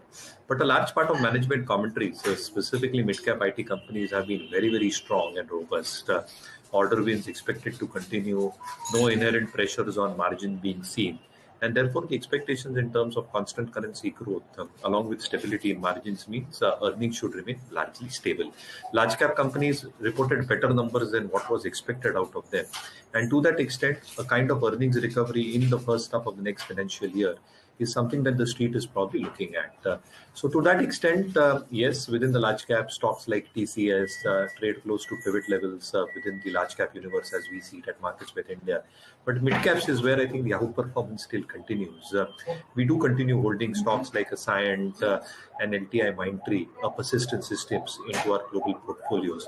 Our belief is valuations are definitely on the higher side for mid cap IT, but I think the numbers will still keep on coming, and therefore pullbacks on these counters might be taken as buying opportunities.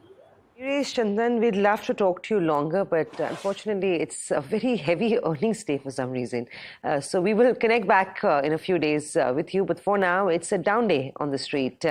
One of the other counters, along with Adani, that's seeing some bit of buying or a bit of selling is Hindalco. Remember, we caught up with the management. The management is very optimistic about the road ahead. They've talked about how their earnings, their capex plans are playing out.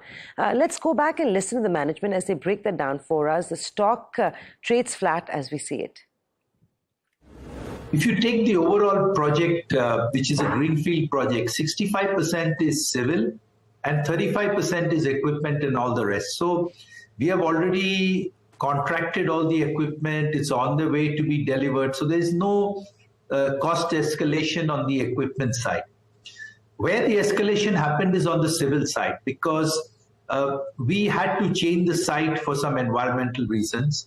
Then at the new site, it turned out to be, once we did soil testing, it was more softer. So the pilings and the amount of steel required was more or less double of what we had estimated in the initial feed study.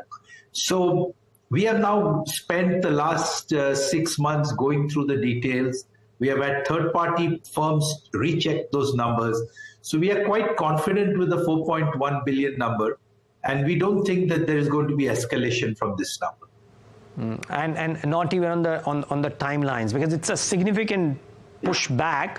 You think that is a good timeline to work with now? The timeline we have already said is going to take 6 months to 1 year more. So exactly. That has already been put in, and now you see, the more than the timeline, it's the ramp up that will happen. So we have said 18 to 24 months for the ramp up. So again, because we have been in this business long enough, we are quite comfortable that we will meet those timelines. Okay.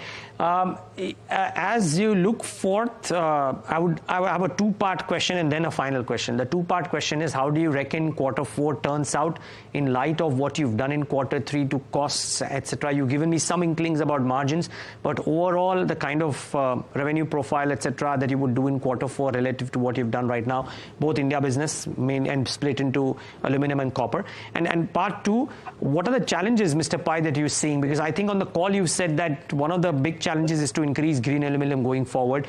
But beyond that, because it's a year wherein it's fraught with elections across the different geographies, and therefore demand might be patchy, and the Red Sea issue is still on, geopolitical conflicts are still on. So what are the biggest challenges to you, Wine?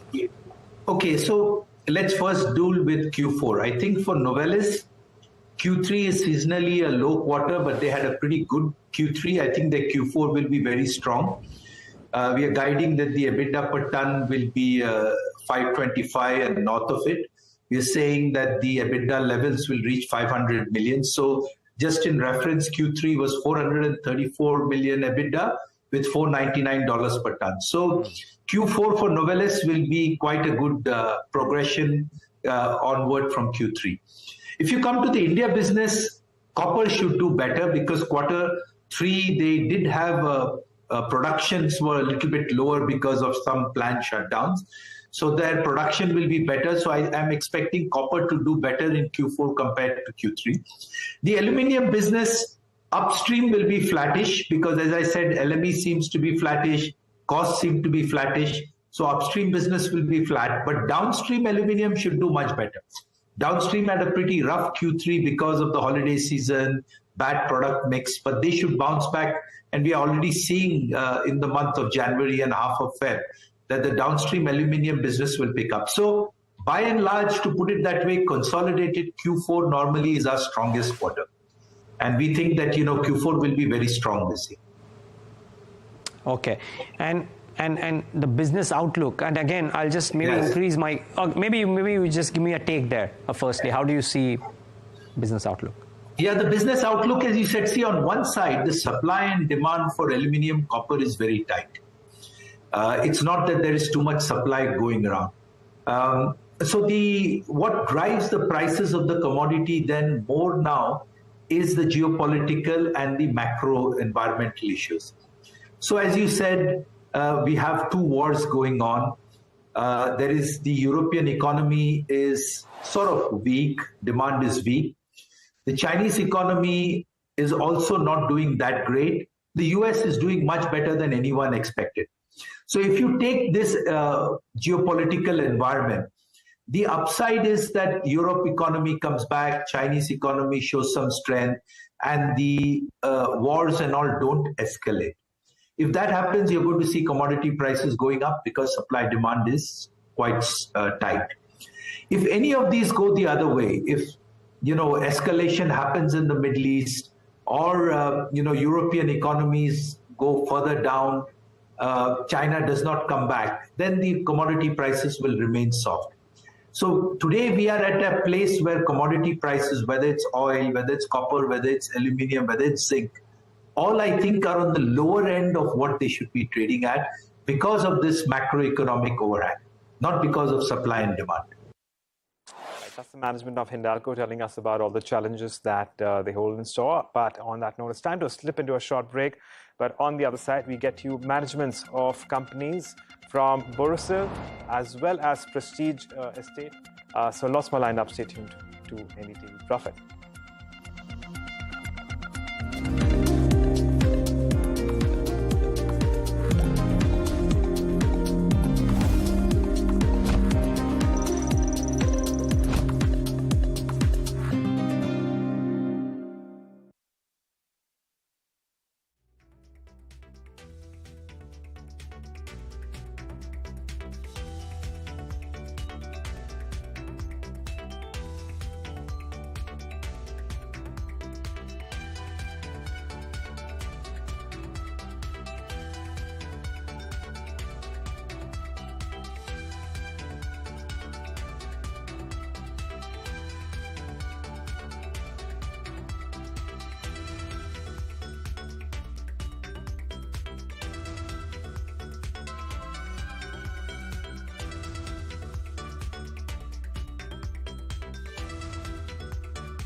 Welcome back. This is India Markets Open, and we now take stock of earnings. And we have one from Borosil Limited, where it's been a strong quarter, strong growth in revenue, and a strong growth as far as the bottom line is concerned. To take us through what has happened through the quarter as well as what we can expect going forward, we're in conversation now with Srival Kheruka, Managing Director at Borosil Limited. Srival, good morning. Thanks for joining in. What are the factors that are, in fact, providing support to the bulk of the growth coming through for the quarter gone by. I believe that even the first 9 months, the growth has been very, very strong. What are the factors which are in fact playing out as tailwinds for the company? So there's nothing new for us in the sense that we've been playing out a strategy for the last 7-8 years, which has been, just plugging away at it, which is basically enhancing our product portfolio for table and kitchen products. And the second leg is making in India more and more. So last year we had a lot of capex come on stream, and that's yielding dividends for us more from a product availability. Our range has increased, and as well as the cost has come down. So all these tailwinds have been in our favor in not just the last quarter, but even for the last few years. And we can see that it's all coming together in a nice way. And what product lines are these, Shrivar, which are playing out for performance? So we have 5 separate product categories, everything from domestic small appliances to steel servingware, to glass, opal glass for serving, and also microwavable glass for storage as well as for heating. And finally, we have the range of bottles, which are for insulated bottles. So these are 5 ranges we have, and I can say that there's relatively broad-based growth both across these categories as well as across all our channels. Right. Can you guide us through how input costs have been? I'm sure that there hasn't been as much pressure because we're seeing a little bit of a trend across the sector as well. What are your observations and any potential challenges going forward? Yeah, input costs were impacted a lot the year before last. And that was really challenging because we had really all raw materials and power and fuel, everything went up. In the last year, that pressure has significantly reduced. So we have not had to take any price increases to offset, input costs. And therefore, we also see that as a result, resulting in, increased end customer demand. So input costs have not been a particular concern in this particular year for us. Right. Shrivar, over the past couple of quarters, your finance costs have been elevated. In fact, on a year-on-year basis, we are seeing a substantial increase here. Can you talk us through this in terms of debt, how things stand right now? And perhaps if you could also give us a projection on where you see finance costs as well as debt stand going into the next financial year. Look, fine. As I mentioned earlier, we're investing a lot of money in capex in India for Make in India, and it's a lot of import substitution. As a result of that, we certainly have seen we've had to borrow. We would typically, before this capex session, we were cash positive in the sense we had net cash on a balance sheet. Now we have about 200 odd crores worth of debt on the balance sheet. So if you compare this to our EBITDA for the first 9 months, I don't see that as much of a concern because our EBITDA itself is about 120 in 9 months. So I don't see debt as a major challenge for us. And I think as we finish our capex cycle, this debt will get paid off in the next couple of years at most. Sure. And so in terms of your capex cycle, when does it end? How much of your capex had you earmarked? How much has it already been deployed? What of it is left? And if you could also give us some timelines here. Yeah. So we had about a year and a half ago started the capex plan or the capex deployment of about 450 crores in that range for our consumer business. And I would say just last week, we announced a trial production of the third furnace that we had. And this would bring, once this achieves commercial production, it would bring to an end most of that 450 crore capex. And then the question is, making sure our capacity utilization increases, which we expect to happen in the next 12 to 18 months, post which we'll, take again a fresh look at it and see what further we need to do from a capex point of view. Right. Shrivar, we are looking at considerable revenue growth for the first 9 months. I reckon that this financial year will be sitting pretty when it comes to your top line growth. That said, you will be working on a relatively higher base in FY25. If you could give us with some sort of projection or some sort of expectation from the business going into the new financial year. I would stay away from giving any projections for a specific year, but I can say that in the last many years, we have been projecting a long-term or let's say mid-term 3 to 5 year CAGR of 15 to 20% revenue growth for our consumer business, and I would stick to that. The same statements that I've made in the past. Okay, Srival, we'll leave it at that. Thank you so much for joining us and taking us through the quarter gone by, as well as what we can expect. Of course, Borosil Limited at the moment is advancing in trade on the back of strong numbers that we've seen from the quarter, up as much as 5% nearly, well over the 400 rupee mark. And well, as the management has suggested that there is a lot more in store as far as capital expenditure is concerned, and they're expecting strength to come through. A quick look at the markets, and while we did see a considerable weakness in the first 15 minutes of trade, we're now seeing a little bit of a recovery. It does seem like at least the Bank Nifty is trying to make an attempt to take out the day's high. Of course, even the day's high will be well in the red at the moment, but we are seeing some sort of recovery with the Bank Nifty trying to move back above the mark of 45,000. It has, in fact, moved there.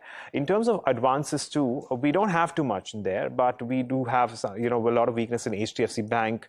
TCS and Infosys, of course, weighing down on the indices. These have a relatively high weightage as far as the Nifty is concerned. And of course, L&T also weighs down on the index to a certain extent. But HDFC Bank perhaps providing the bulk of the weakness coming through in today's day of trade. And of course, on the other hand, we have M&M, ITC, along with something like an Adani Enterprises providing a little bit of a support. But, the support's not as much as one may have liked, which is why we're looking at that knock of 170 odd points as far as the Nifty is concerned. Moving on to the Bank Nifty, and that's where things are getting a little more, I would say disappointing considering of the weak opening. I think it will be about the 45,000 mark in today's day of trade, even though experts are suggesting 44,800 as an absolute support in today's day of trade. We're going to keep an eye on that one, how things pan out. But that's as far as markets are concerned. On that note, we slip into another short break, but on the other side, we get you prestigious states and what the quarter's been for them. Stay tuned in.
Welcome back. You're watching India Market Open. It's a down day of trade on D Street. The market's not enjoying the reaction, or rather seeing the reaction of what happened on Wall Street in overnight trade. But one sector and one stock that's been catching all our attention recently and has a pretty good run is Prestige Estates. They also posted earnings yesterday. The stock is seeing some pressure this morning, but we've got Irfan Razak, CMD of Prestige Group, joining in to break those down for us. Mr. Razak, thank you. It's always such a pleasure to have you talk to us on the show. I'm going to start with this. The numbers on the face of it look slightly below what the street was expecting, and they seem also slightly soft in that sense. Is this, and I know for a fact that we've actually had a pretty good quarter because we've spoken a few times over the last few months. Is this an accounting reason why we are seeing the numbers look the way they do, or your revenues are actually slightly lower any which ways? Morning, Samina. Actually, if you look at my operational results, they are pretty strong. We've got a collection of 3,000 plus crores. We've got sales of 5,000 plus crores. So operationally, I think we are on target and we are doing pretty well. And you are bang on target on the overall revenue, which was the accounting, because as per accounting standards, there will always be a lumpy accounting every quarter. That's because in the Ind AS system, we have to account only those units that have been handed over quarter on quarter. And I think even there we've done pretty well. I don't think there's anything less that has happened. So I really wouldn't look at it or give it too much of a thought because ultimately what we have in the bag is almost 50,000 crores worth of sales that we have done, which have not been recognized for revenue and which will come in the next 3 years. So there's quite a big amount which is there, and the margins also will be pretty solid. So I think there's nothing for us to get really worried about, and I think we should be pretty happy the way things are performing. Indeed. Mr. Razak, now let's break this down for us, right? You've talked about how the cost of building, the cost of production has actually gone up in the last couple of quarters. Interestingly, that's not reflecting on your margins. Your margins have improved substantially this time around, up to about 30% versus 24.7. I think the estimates were close to 28. So it's been a clear beat on margins. These sort of EBITDA margins are sustainable going ahead? Yes, I think that it's only with those EBITDA margins are we able to also, if you look at my PAT, it is still single digit. I mean, I would like it to move to a double digit between, say, 10 or 11% PAT margin. And I think we'll get there.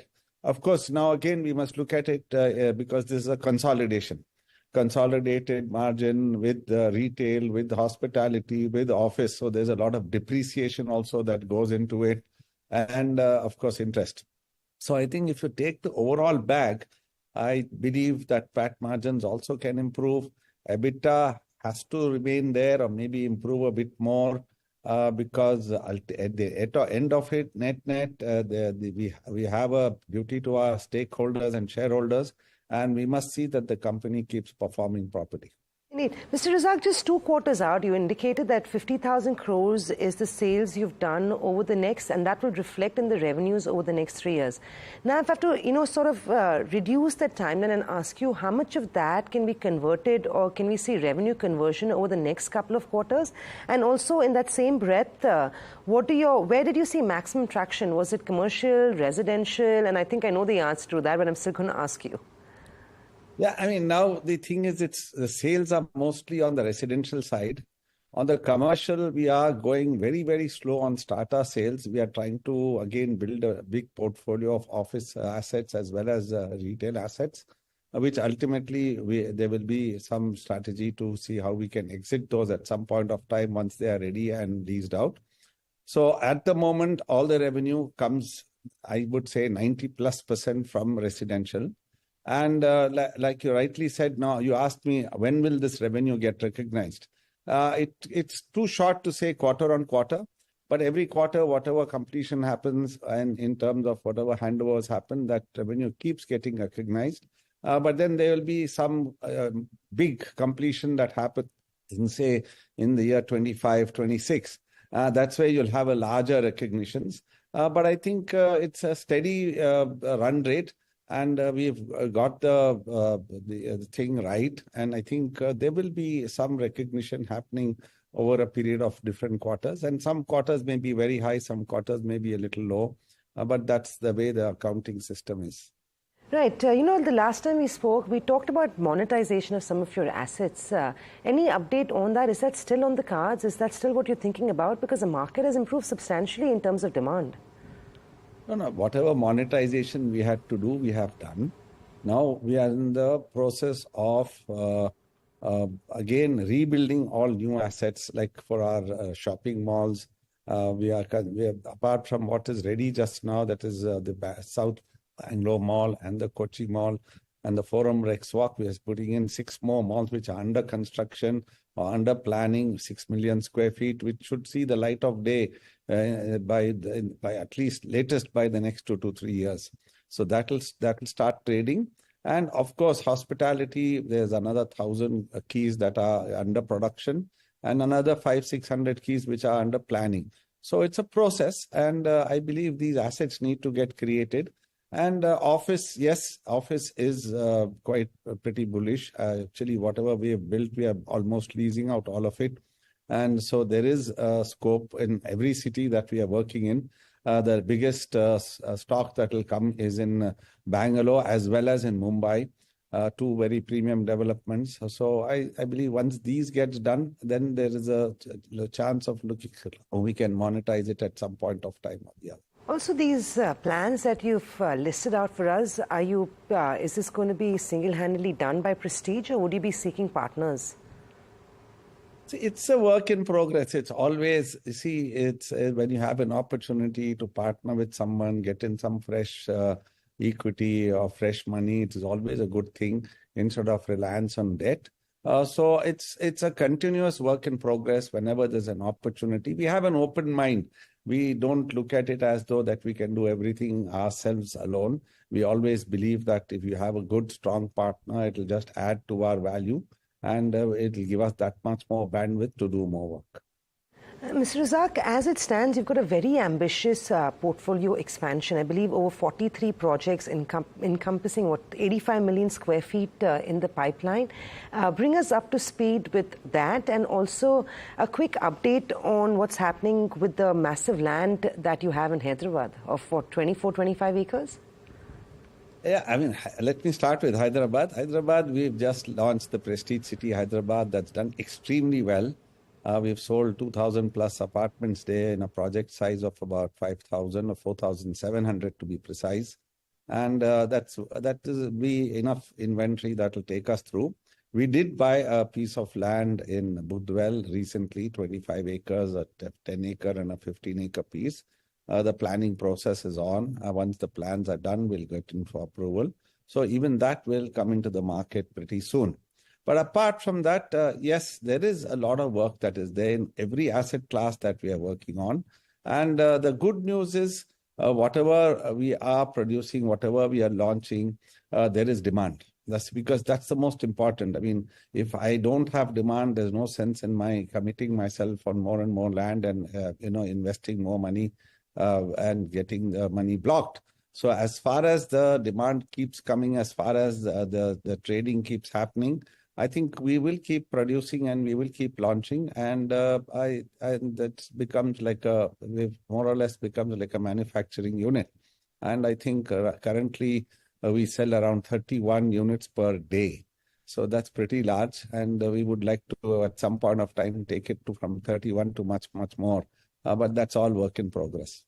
What is, Mr. Razak, your current inventory that you're sitting on? And after many years, I think the real estate finally is seeing a recovery. But I want to understand from you and from an industry veteran and, of course, the head of a multi-bagger real estate company, what are the risks? What are you concerned about? What are you worried about? I mean, these are ambitious numbers, and I really hope that it all works out. But any concerns that you have at this stage? Yeah, the biggest concern, and that's the biggest worry, is that, you see, we are selling. That's the good news. People are having confidence in us. They're committing. People are buying from us. They're getting into home loans. So the biggest worry that you need to have is to see you have to have focus to deliver. Now, this is the whole team works towards delivery. while one team looks at how we can produce in terms of bring product to the market, there's another team that only is focused on seeing what has been launched, how it can be constructed, how it can be produced, and how we can complete. And I'm happy to say, like in Hyderabad, we completed one project 1.5 years before time, the committed time to RERA and to the customers. In Chennai, we completed a project 1 year ahead of time from the committed date. This week, we had some few completions. One of them was a very large development, Prestige Finsbury Park, which is fully sold out. And even there, it's 3,000 units, and we did it on time, before time. So that is our worry, and that's our focus, that once you sell something, you have to make sure that you keep delivering. And if that delivery keeps happening, it builds up the customer confidence. Not only the customer confidence, it builds up the confidence within the team. And that brings the positive attitude, and that's where at least gives us more business in the future. Right, Mr. Razak, we'd have loved to talk to you longer, but good luck and congratulations. We really hope that all those plans, will fructify sooner than later. And we'll hopefully see you soon, but congratulations again. Thank you, sir. Thank you. Right. Well, moving on from Prestige, that clearly is the hidden gem, South player that now has gone pan-India. Performance quarter on quarter has been impressive. But we'll move on from Prestige to my colleague Monal, who had the chance to catch up with the management of Ashok Leyland, where he talks about the company's growth potential in the coming years. Listen in. We are actually very happy with the last quarter results because it is going in the way that we had earlier envisaged. I think our three mantras going forward will also be to keep a very high discipline on pricing. Number two, to squeeze our cost. I think there is still a lot of fat that we can cut in terms of cost. And also to continue to invest in the future in terms of new alternative technologies. So, if you could just elaborate on your midterm outlook in terms of numbers, and then we try and break down each of the parameters that you've spoken of. Yeah, so see, firstly, I would like to mention that as far as the CV demand is concerned, I think this industry is going to go very, very strong. I think with whatever investments the government has done on infrastructure and will continue to do in the future, even in the last interim budget, we saw a greater allocation on infrastructure. I think that is going to really help the freight demand. I think the sentiment on the ground is very positive. I think most of the fleet operators are looking up to invest more into new trucks, into replacement of the old trucks. I think overall the situation is looking good. I think just the current quarter and maybe next few months, I think just because of the high base and probably because of some uncertainty with the elections that happen on the ground, I think there might be a slight challenge in terms of the demand. I think the growth rates may come down. But I think after that, there could be a very, very sharp recovery. I think going forward for next 2-3 years, we see a lot of potential in the demand of the commercial vehicles.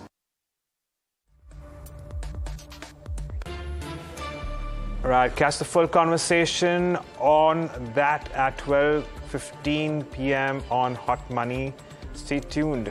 And of course, a lot more. But let's get back to markets and see how things are faring at this point in time. We've seen a little bit of recovery of sorts from day's lows. And the positive, perhaps, is that the Bank Nifty has recovered and, moved back above the mark of 45,000. And the Nifty has moved back above the mark of 21,600. That's the pivot point for both these indices, and it's going to be an in and out from these levels here on. And sure, while we do have a lot of the global cues weighing down in Indian markets at the moment, there are plenty of other positives, of course, which are playing in favor as tailwinds for Indian markets. That said, it doesn't necessarily mean that we're going to close in the green. That's a wait and watch. But I wouldn't want to rule out a little bit of a recovery, at least on an intraday basis from here on. Of course, as far as your overall markets go, we still do have a lot of weakness on HDFC Bank.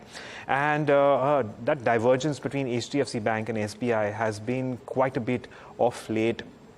And especially given that, so there you have it. This SBI, in fact, is currently trending in the green. It's marginally so, but still. And HDFC Bank, on the other hand, is declining. So India's largest private sector bank against India's largest public sector bank, and the public sector bank at the moment, it certainly does have an edge in terms of performance going in. That's how things are panning out. Besides that, of course, we're keeping an eye on a whole host of other factors playing it, but we will have 3 debutants coming through today. Jana Small Finance Bank, Rashi Peripherals, as well as, we have that right for you on your screen there, so keep an eye on that one. Of course, Capital Small Finance Bank also makes its debut today, and plenty to keep an eye on. I reckon that there has been some amount of premium in all these 3 counters, which are set to list on the exchanges in today's day of trade. Let's see how things pan out here. Of course, so there's been a staggering subscription too for all 3 of them, in fact.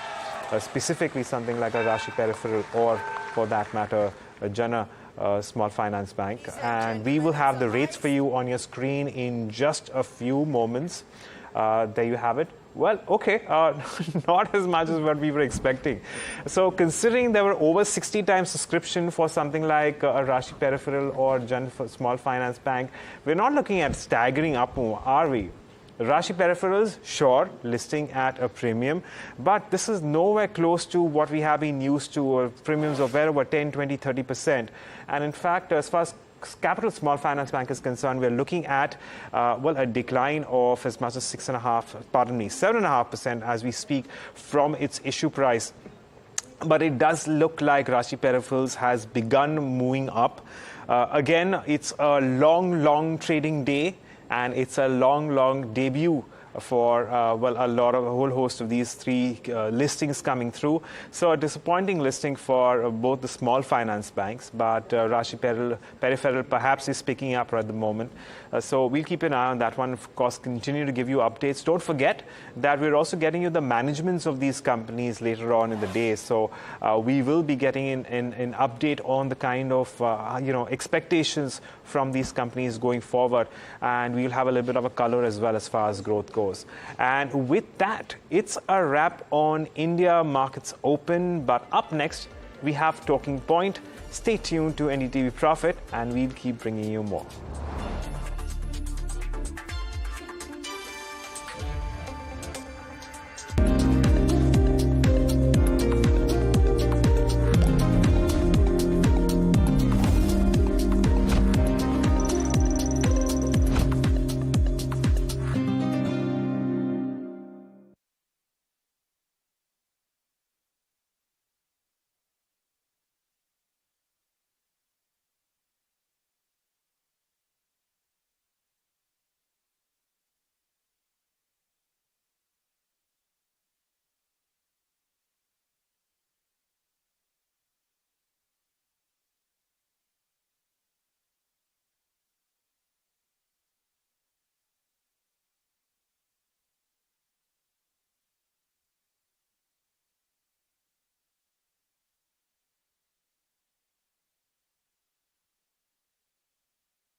Hello and welcome to NDTV Profit. Joining me today is a very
to NDTV Profit. Joining me today is a very special guest, veteran investor Mark Mobius, who joins us from very exciting sunny Brazil.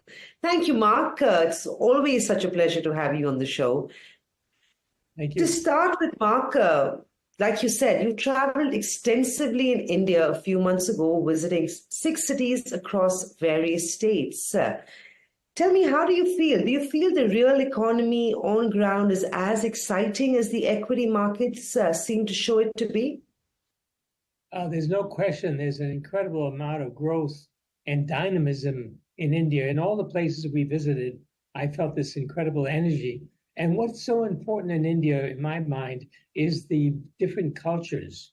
You've got these different states with quite different cultures, but something holds everything together. So there is a sense of being Indian, but yet also being from a different part of the country and having a different language, which gives India tremendous strength, in my view.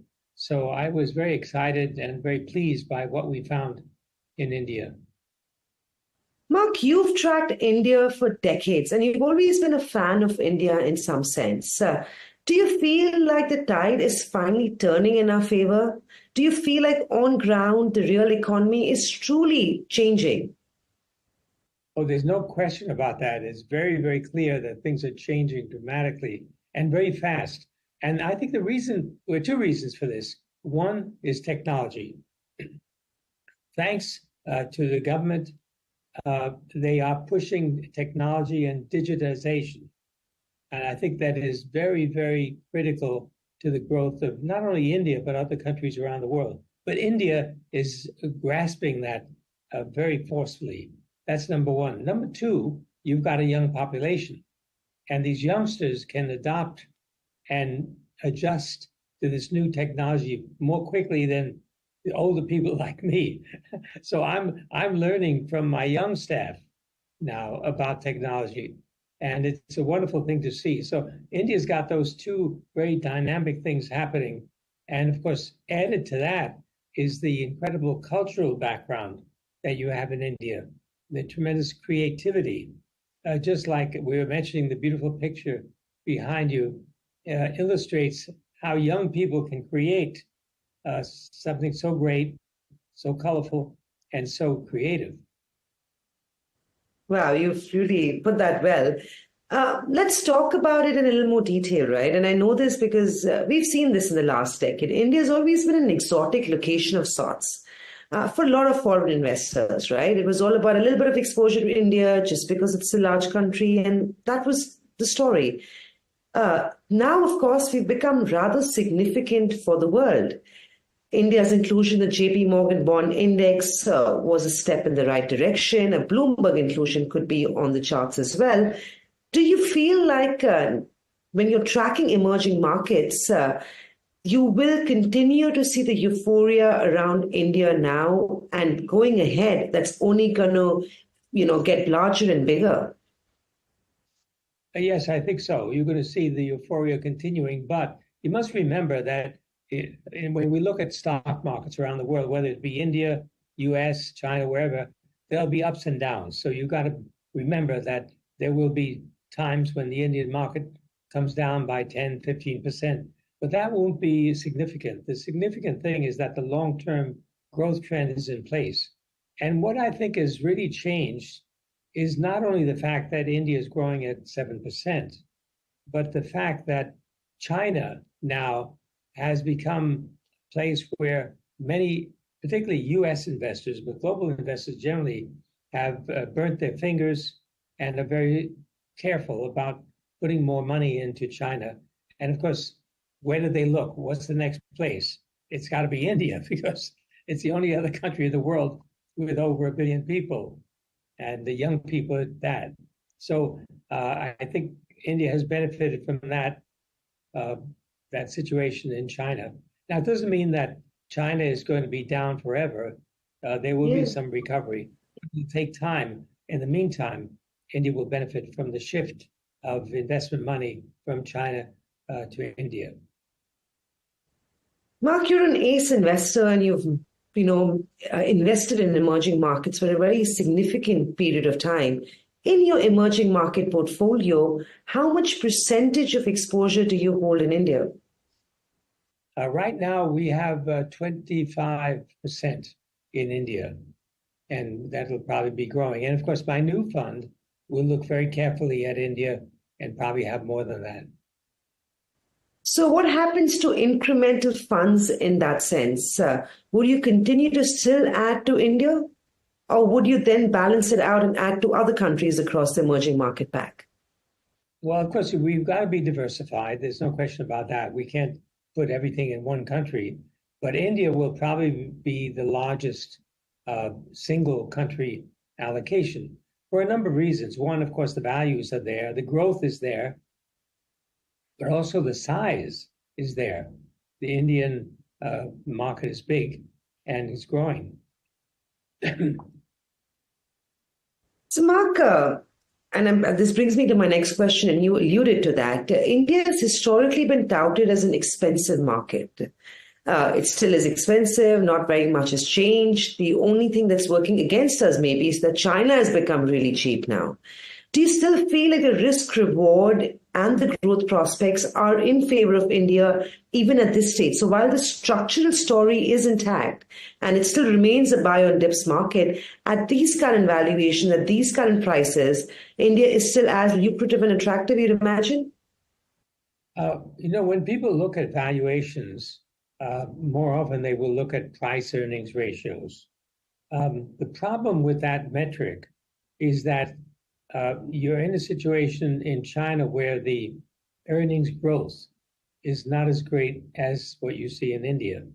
So the PE ratio in India, because the prices moved up faster than the earnings, looks expensive. But if you consider the growth rate of earnings, India could be considered cheaper. So that's the reason why we usually don't look at price earnings to value a company or market. We look at return on capital. And of course, we look at EPS growth, earnings per share growth. But the key, of course, is how much is a particular stock or market returning in terms of the money invested, the capital invested. And in that case, India is doing very well. Right. Mark, I did listen to a recent interview you did, and where you said you like the broader markets because they do have a larger potential to deliver, and the next leg of growth is going to come in from the mid-cap stocks or mid-cap companies. Have you spotted the next HDFC Bank or the next Infosys or even the next Reliance Industries? Of course, we're always looking for those companies. And as a rule, we try to avoid companies that are in the index, which means that they're big, they're well researched. We like to look at companies that are in the middle and small category, which are not in the index, but which have good growth potential. Not all of them are good targets, but many of them have tremendous growth potential and have a high return on capital.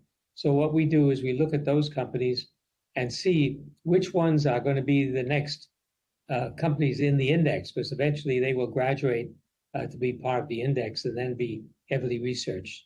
And the advantage of looking at the small and medium category is that there's not much research.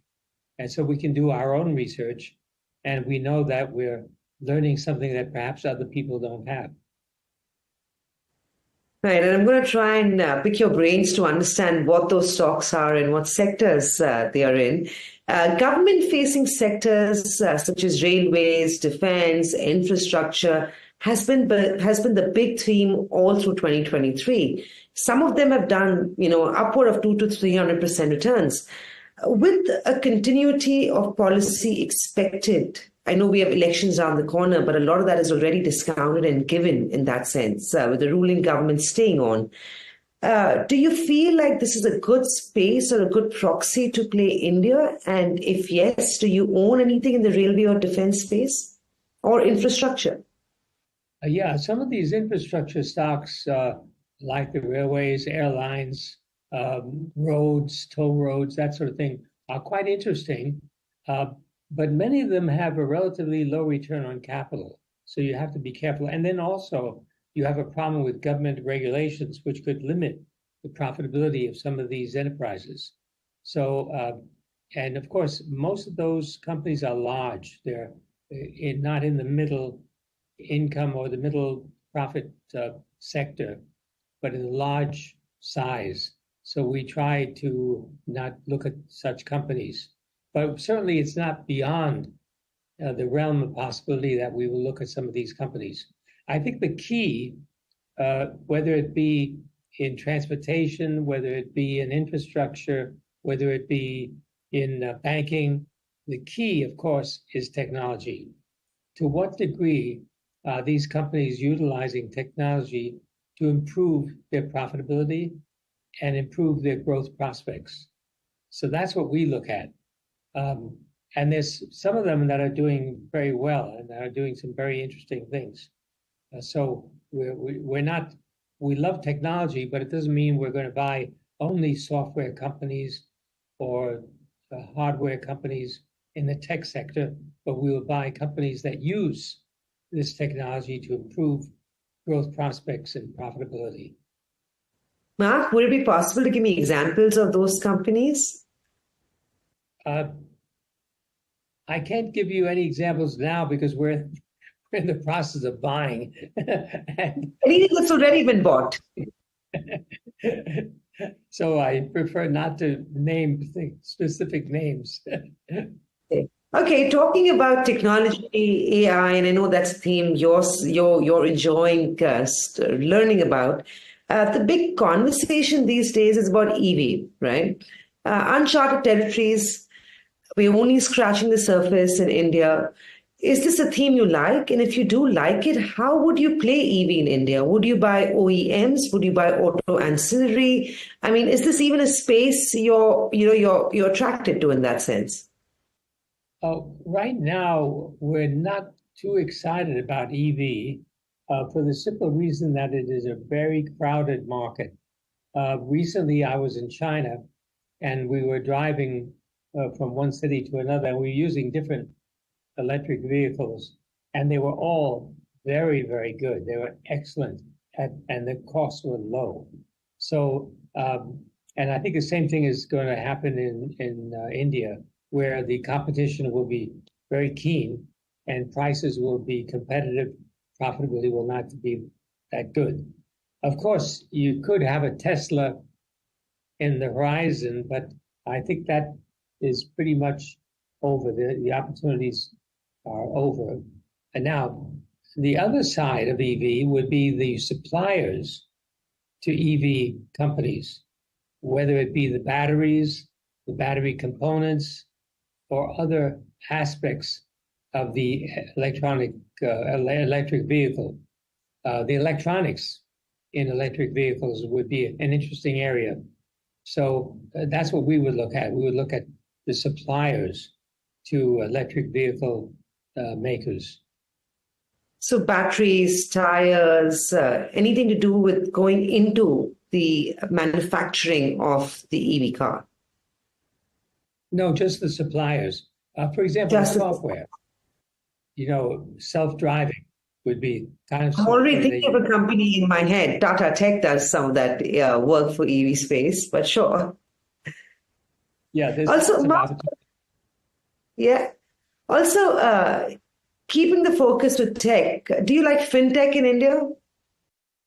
Yes, I like fintech, but you must remember that the central banks around the world, including the Reserve Bank in India, are looking more and more at fintech and are devising their own fintech solutions. Here in Brazil, for example, the central bank has created a payment system, online payment system that's very efficient, and it would be very difficult for the private sector to compete with that. In India, as you know, the central bank has instituted a system for payments which obviates the need for some private sector initiatives in that area. So I think you have to be careful, not get too excited about fintech. Not that it's not important and critical and a growth area, but still you've got to be careful about the investment in such areas. Do you own fintech stocks in India, Mark? No, we do not.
You talked about how you saw roads and the construction activity that was happening around the space. And I want you to talk a little bit more about infrastructure for me. Just like auto, do you think for the infra pack, the better way to play this space is through the ancillary or the supply side that goes in? So cement, for example, paints, pipes. Is that a better way to play the infrastructure story in India? Or would you still go with broader market, smaller infra companies? Yeah, I would say so. Normally, we stay away from infrastructure construction companies because you get involved with a lot of problems. Corruption in the construction industry globally is a big, big issue. And of course, that's true in India as anywhere else in the world. So you don't want to get into that sector. But some of the people who supply the materials, for example, pipes and steel, that sort of thing. If you have an efficient producer, then there would be good opportunities in that area. Mark, we've seen a little bit of a few data points. We've seen earnings. There's a bit of a divide when we talk about the consumption cycle in India. The biggest story in India has been, the population, like you said, which sort of translates into the fact that we've got a massive rural population as well. What we've seen for a lot of these companies is rural consumption is still not picking up. Interestingly, what's picking up is aspirational consumption. How do you look at that space? Do you feel like rural consumption is probably the best place to be in, because in order to get to aspirational, the rural has to move up the food chain in that sense? Or would you stay invested and buy companies that play the aspirational segment in the country?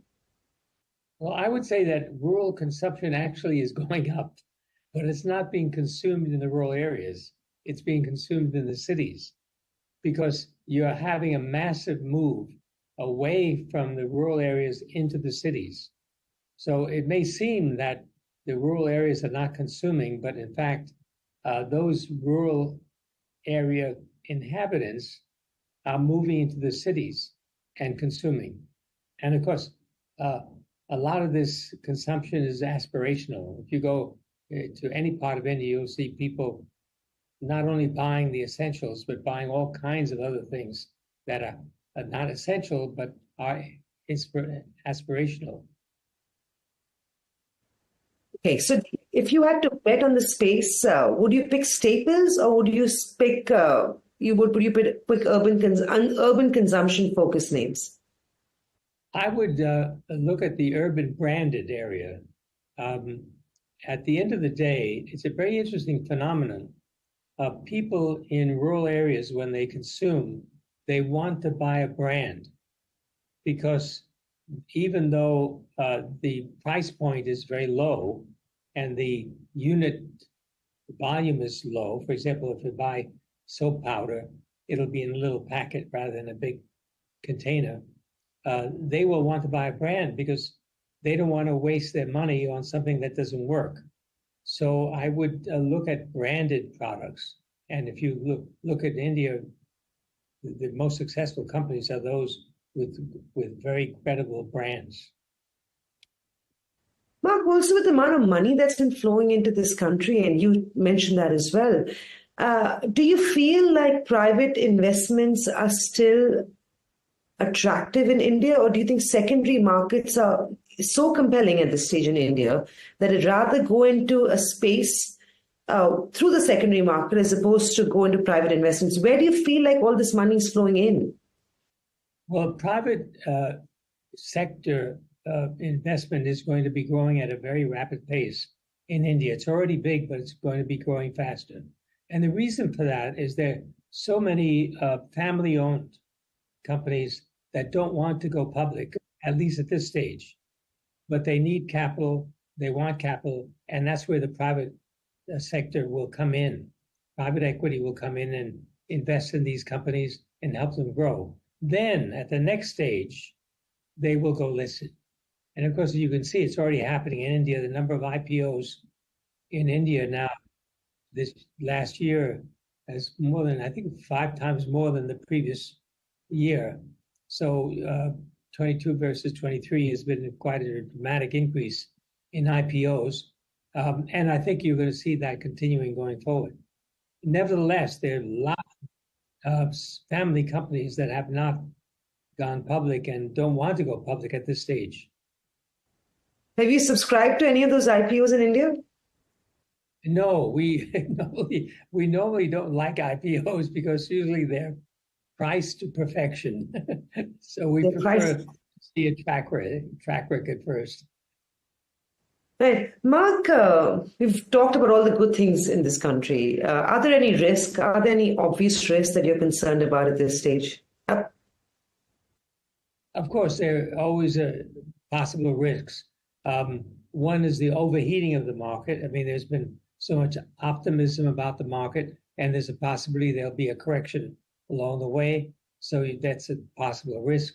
The other possible risk is a change in government policies.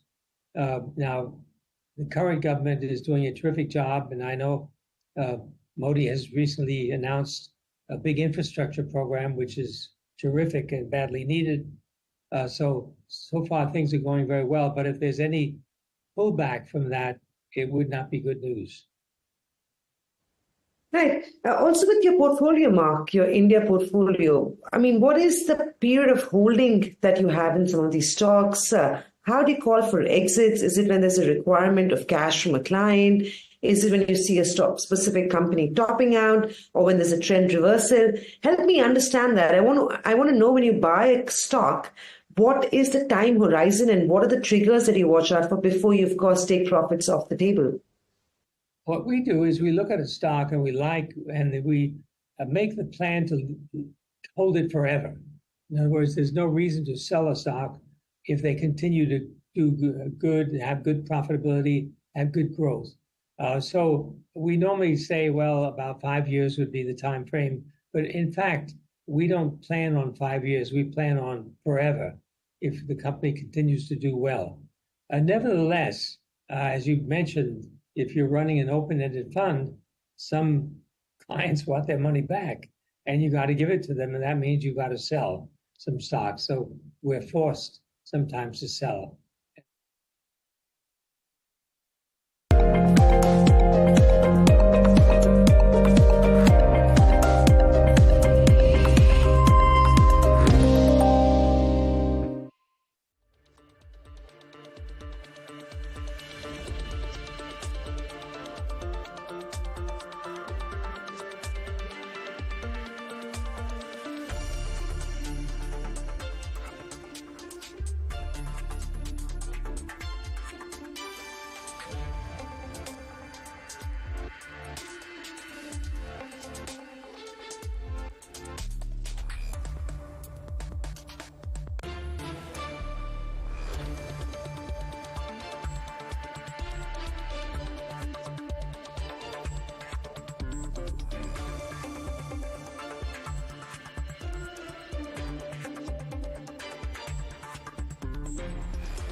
Hello and welcome. You're watching Market IQ. I'm Agam, Vakil. We take a look at how the markets are faring at this moment, and there has been a little bit of recovery from day's lows, at least as far as the benchmarks go. Now, at the moment, while the benchmarks are still trading in the red, we are seeing an advance from day's lows with the Nifty now well above the mark of about 21,600. Sensex continuing to hover around 71,000, of course. So that's the positive. And the Bank Nifty, of course, that's where a lot of the options market focus will be on. That's where we are seeing an advance of around, a decline of around 0.6%. But it's something that we're going to keep an eye on, continue to keep an eye on as compared to how things stand right now. Now, remember that we are looking at a lot of earnings coming through as well. This is, of course, the final leg of that earnings. And, at least in terms of some of the key movers in the stock, in the, the Nifty, let's take a look at what's really buzzing in trade right now. So we do have names such as Coal India advancing by around 1.5%, followed by Eicher Motors. And Eicher Motors is, of course, recovered from day's lows. We also have a lot of weakness in Infosys and Tech Mahindra. HDFC Bank is down 1.8% as we speak right now. So there is a little bit of, weakness as far as the banking indices are concerned, largely on account of that particular counter, which is, of course, weighing on the indices. But that said, as far as the broader markets go, again, not too much to speak for, when it comes to the mid-cap and the small-cap indices and how things are faring there. So a little bit of an outperformance, but red all the same. And, we are keeping an eye on the mid-cap and the small-cap indices, especially because of the substantial outperformance that we have seen for both these indices over the course of the last 12 months. In terms of constituents too, we don't have too much to speak for otherwise. Of course, the other group that we want to talk about is the Adani Group company stocks, because there's been some positive news flow here. Of course, the standard disclaimer that the channel that you're watching is an Adani Group company as well. We're looking at 1% up move for Adani Enterprises as well. This is, of course, after the Jefferies note that we've seen. They've initiated coverage on Adani Enterprises, and besides that, we also have upgrades as far as Moody's is concerned when it comes to counters like Adani Green and Adani Energy. Well, moving on. We talk about some debuts coming in today. We have 3 listings, and the first one is Jana Small Finance Bank. It's a muted debut today. It's listed at a 4% discount to its issue price, and we caught up with the management, and here's the slice of that conversation. Listen it. Very simple. Loan book. We started Origin Microfinance Institution. 2018 we started the bank. And we said we will become a customer-focused bank, which will give customers what they want. And it's very normal to expect that most of the customers, the first dream of every household is to own a home. So home loans, lending against property, MSME loans. So we began a whole series of what were secured products, right?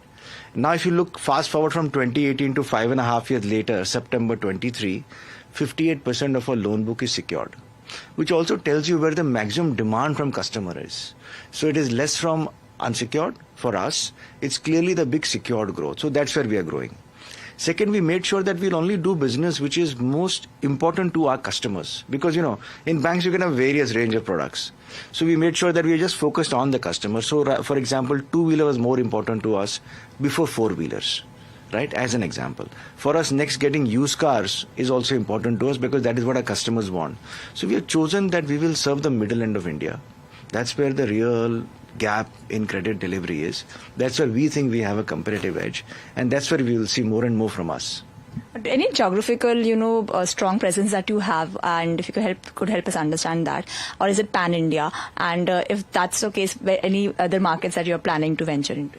Right. So, see, the bank is present in 24 states.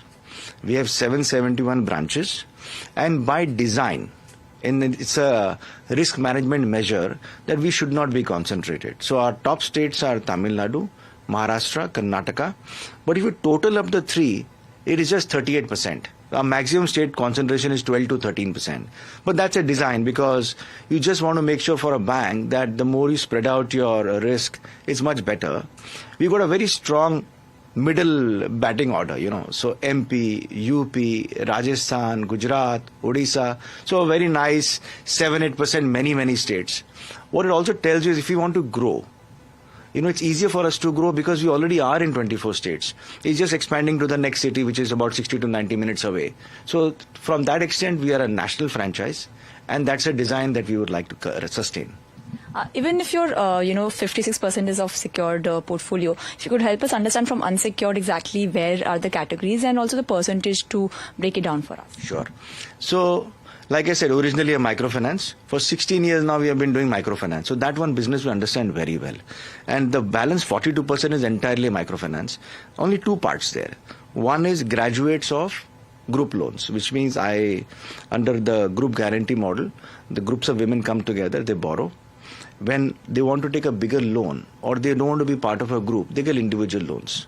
But they've already finished one cycle for us. So that's nearly half my book, graduate loans. See, our total customer base is 49 lakhs. The customer we have served in the last 16 years is 1.2 crores. So many customers, they'll take a group loan, then they will not like to borrow because there is no need. Maybe a year later, 2 years later, they'll come back. Then they'll take an individual loan. So that's half my book.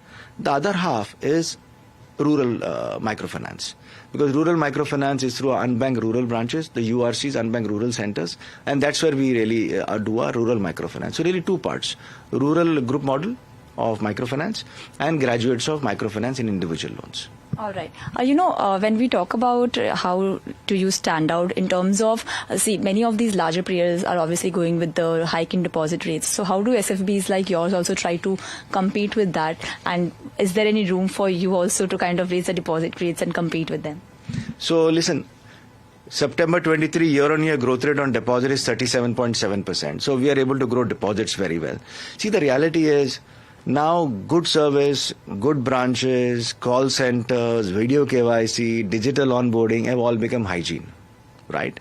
You need that if you want to have a good deposit franchise. On top of that, you need really good products. So for example, we have in a current account, above a certain balance, we sweep into a deposit, bring it back. In savings account, you can choose your account number. So we have everything which is, to our mind, very competitive. Now, because we're in the business of retail and small ticket, we do tend to have better margins, which is why we can pass on extra margins to our depositors. So yes, we have been doing that. We will continue doing that. And to me, an extra 50 basis point does bring a smile on many people. Just as an example, about over roughly 35% of my deposit base are 60 plus, right? Which just tells you that senior citizens do like the extra cash flows that they get from us. All right. Any expansion plans or any growth plans for the next 2 financial years that you have in mind? Obviously, you have raised this capital and that will help you grow for the next few years. But anything more that the bank is planning to offer? So listen, geographical expansion, I mentioned we're in 24 states. Going from A city, which is, B city, 60 to 90 minutes away, doing a hub and spoke is very natural. But our focus really is to do more of the same. I think the demand of housing and demand of housing-backed business is so large. And, when we have a 24-state presence, we do realize there is big option there. So our bias really is to be the top 3 players in whatever we do before we do the next one. So in my thinking and what the board and the management team also think is to make sure that we just do better, do a lot better in what we're doing. All right. You mentioned housing, so just one last question to get clarity. Does it comprise any of the portfolio categories that you have, or are you planning to venture into that? And if you have, how much percentage? So we have housing. Housing is a big business for us. Okay. Our average ticket size is 12 lakhs. So it's affordable housing. Right. And this is offered in about 180 cities across India. And that's what the first business we launched. Because you see the GDP to the mortgage percentage to GDP is about 11%. It's at the lower end. So just as an example, US is at 50%. China is at 18%. So really mortgage as a percent of GDP is at the lower end. So big demand there. The challenge really, as you go more and more to tier 3, tier 4 cities, the ticket sizes changes. So nobody wants to borrow 50 lakhs, 100 lakhs. People are more in the 10 lakhs, 20 lakhs. You need to have a good model, servicing ability and comfort in, making sure that you can do these loans in good time. thanks to digital, I must tell you, life has really changed, because today you can do a 10 lakh house in the same speed that you can do a 1 crore house, because of digitization. So I think because of digitization, we're able to serve the customers in the same pace and same turnaround times. And we have yet another small finance bank on our radar today, and that is Capital Small Finance Bank, where the shares have listed at an 8% discount to issue price. Here's what the management had to say about their growth plans ahead. The capital that we have raised is growth capital. It's to be utilized, be part of tier 1 capital of the organization, and is growth capital. All right, fair enough, sir. Thanks so much. Next, I want to understand that how do you see your earnings panning out, especially in the next quarter and FY25? Pragati, firstly, before we understand, as Mr. Samra said, we are typically raises growth capital. We being an organization who is a retail centric, both sides of the balance sheet, be it asset and liability. So we will continue to expand in a secured lending franchise with a retail deposit as our core source of funds. So that are the basic source, and we are here to go more granular in the geography where we are. Okay. Keeping those things in sight, so that we don't want to lose sight of what we are. So keeping those things in sight, we want to look forward to continue to grow our balance sheet. And whether we talk about from the top line perspective, whether we want to grow our balance sheet from the asset franchise, or whether we talk about the bottom line perspective. Okay. So bottom line, last year we closed around 90 to 94 crore rupees with the ROTA of 1.2.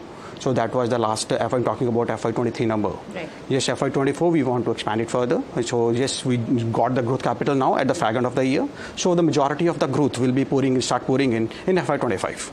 Okay. So in FY25, yes, we are ambitious. So we want to look into the, depending on the macro factors, we want to continue to grow through our businesses.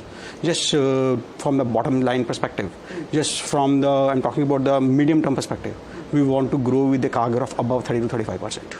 Above? 30 to 35% CAGR on the bottom line perspective, on the profitability perspective. And this should be the combination of the growth coming from the top line growth and also further increasing our margins, increasing our spreads by optimizing our spread.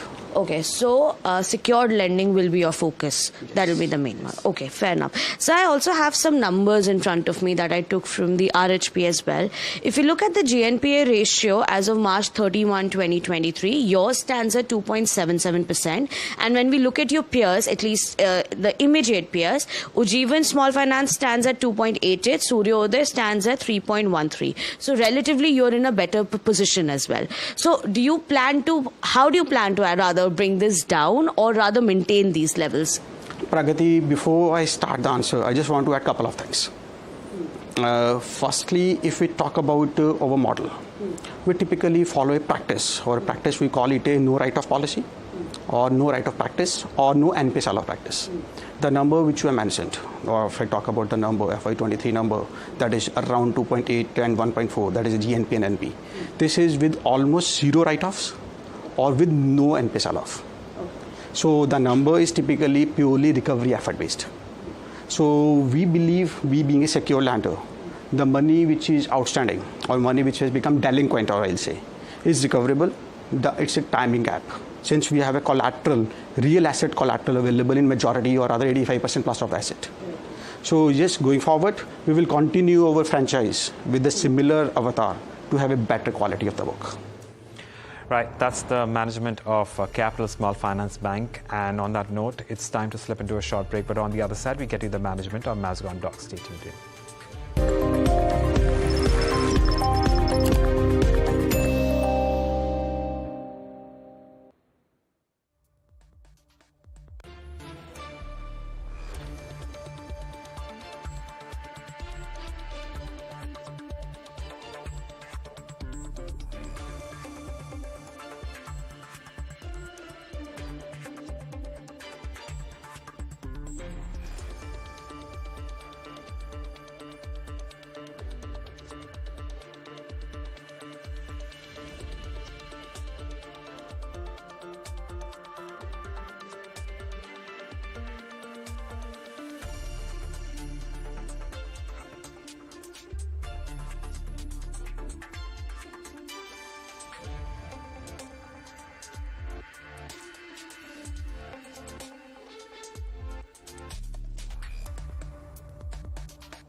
Welcome back to Markets IQ, and we now talk to a management of the company which has come out with earnings, and a strong quarter it has been for Mazagon Dock Shipbuilders. We're in a conversation with the chairman and MD of the company, Jasdeep Singh. Mr. Singh, good morning. Thanks so much for joining in. It's been certainly a very strong quarter. We are looking at good execution coming through on the back of a very strong order book as well, which gives you a good amount of visibility. My question then is, one, where does your current order book stand? What kind of order inflows are you expecting in the final quarter of this financial year? And as we move in, by the end of this financial year, what sort of an execution would you have seen as far as your order book is concerned? I think I'll start with the execution. As far as the execution is concerned, we had given a guidance with respect to around 12 to 15% growth over FY23. We continue to maintain that, although on account of various factors towards 15%, it's a bit of a challenge, but still we are targeting fourth quarter also that we should be able to achieve around 15%. Maybe depending upon some of the equipments which are awaited, in case we are able to get them by February and or early March, and we are able to take them on board, we'll be able to achieve 15% growth comfortably. With respect to the order book, yes, the order book stands pretty strong. And one of the features which I would like to share with the viewers is that for the past couple of years, there was a dry phase with respect to the fresh orders. Since 2015, we had received only one major order, which was MRLC of one submarine, sometime in 2017-18. Other than that, there was no fresh order booking of any substantial nature.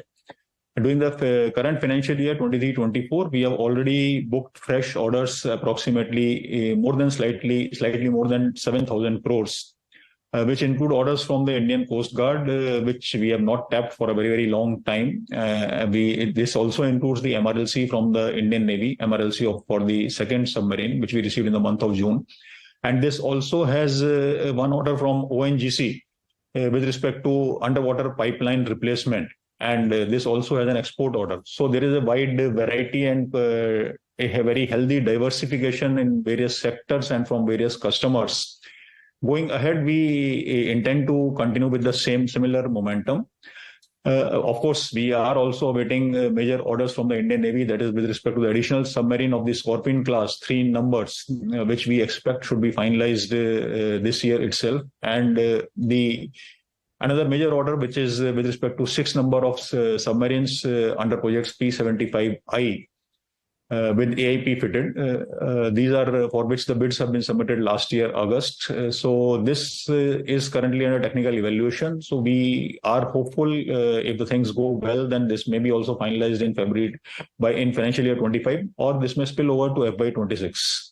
Sure. So going in, my question then is that in terms of your current order book, so you've to a certain extent mentioned what orders you are already working on.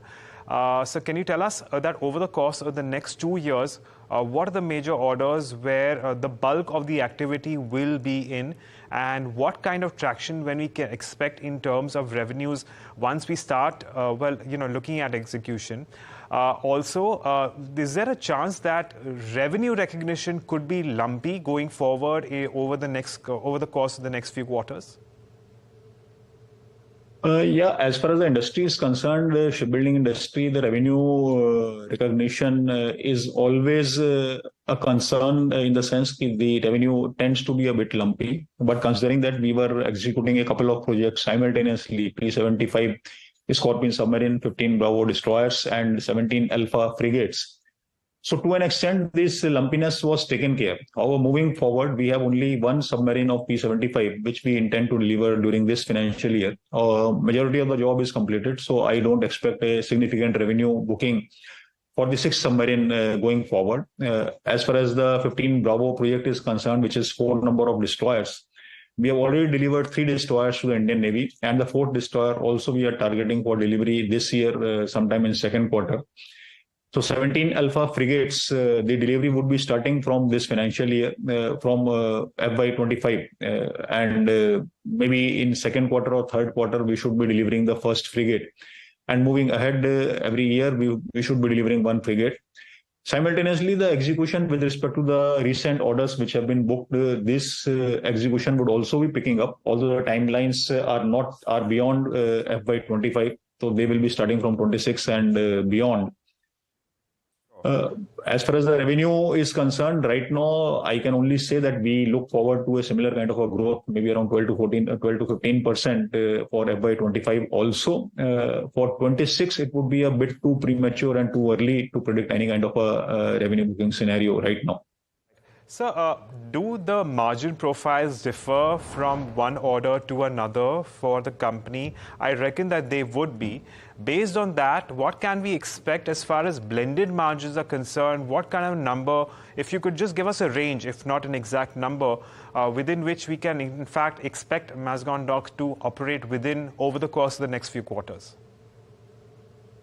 Normally, as far as the nomination orders are concerned, we normally operate at a margin of 7.5 to 8%. However, in recent times, the margin have been slightly on the higher side, for which I had explained earlier also that amongst this Scorpion submarine, of which 5 we have already delivered between 2017 to 22.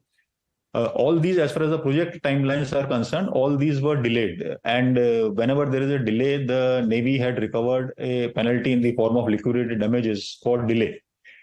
Now, these we had submitted the request that these delays have not been on account of Mazagon Dock shipbuilders, and these delays have been analyzed for one by one for each of the submarines. And for the first 4 submarines, we have positive indications. In the third quarter, also, we received a LD refund for the 3rd submarine. We expect a LD refund for the 4th submarine in the 4th quarter again. So in case, the margins for the 3rd quarter were primarily high on account of a LD refund for 1 submarine. And in case we receive one more refund in the 4th quarter, this also would be adding to my profit margin for the 4th quarter and for the financial year 24.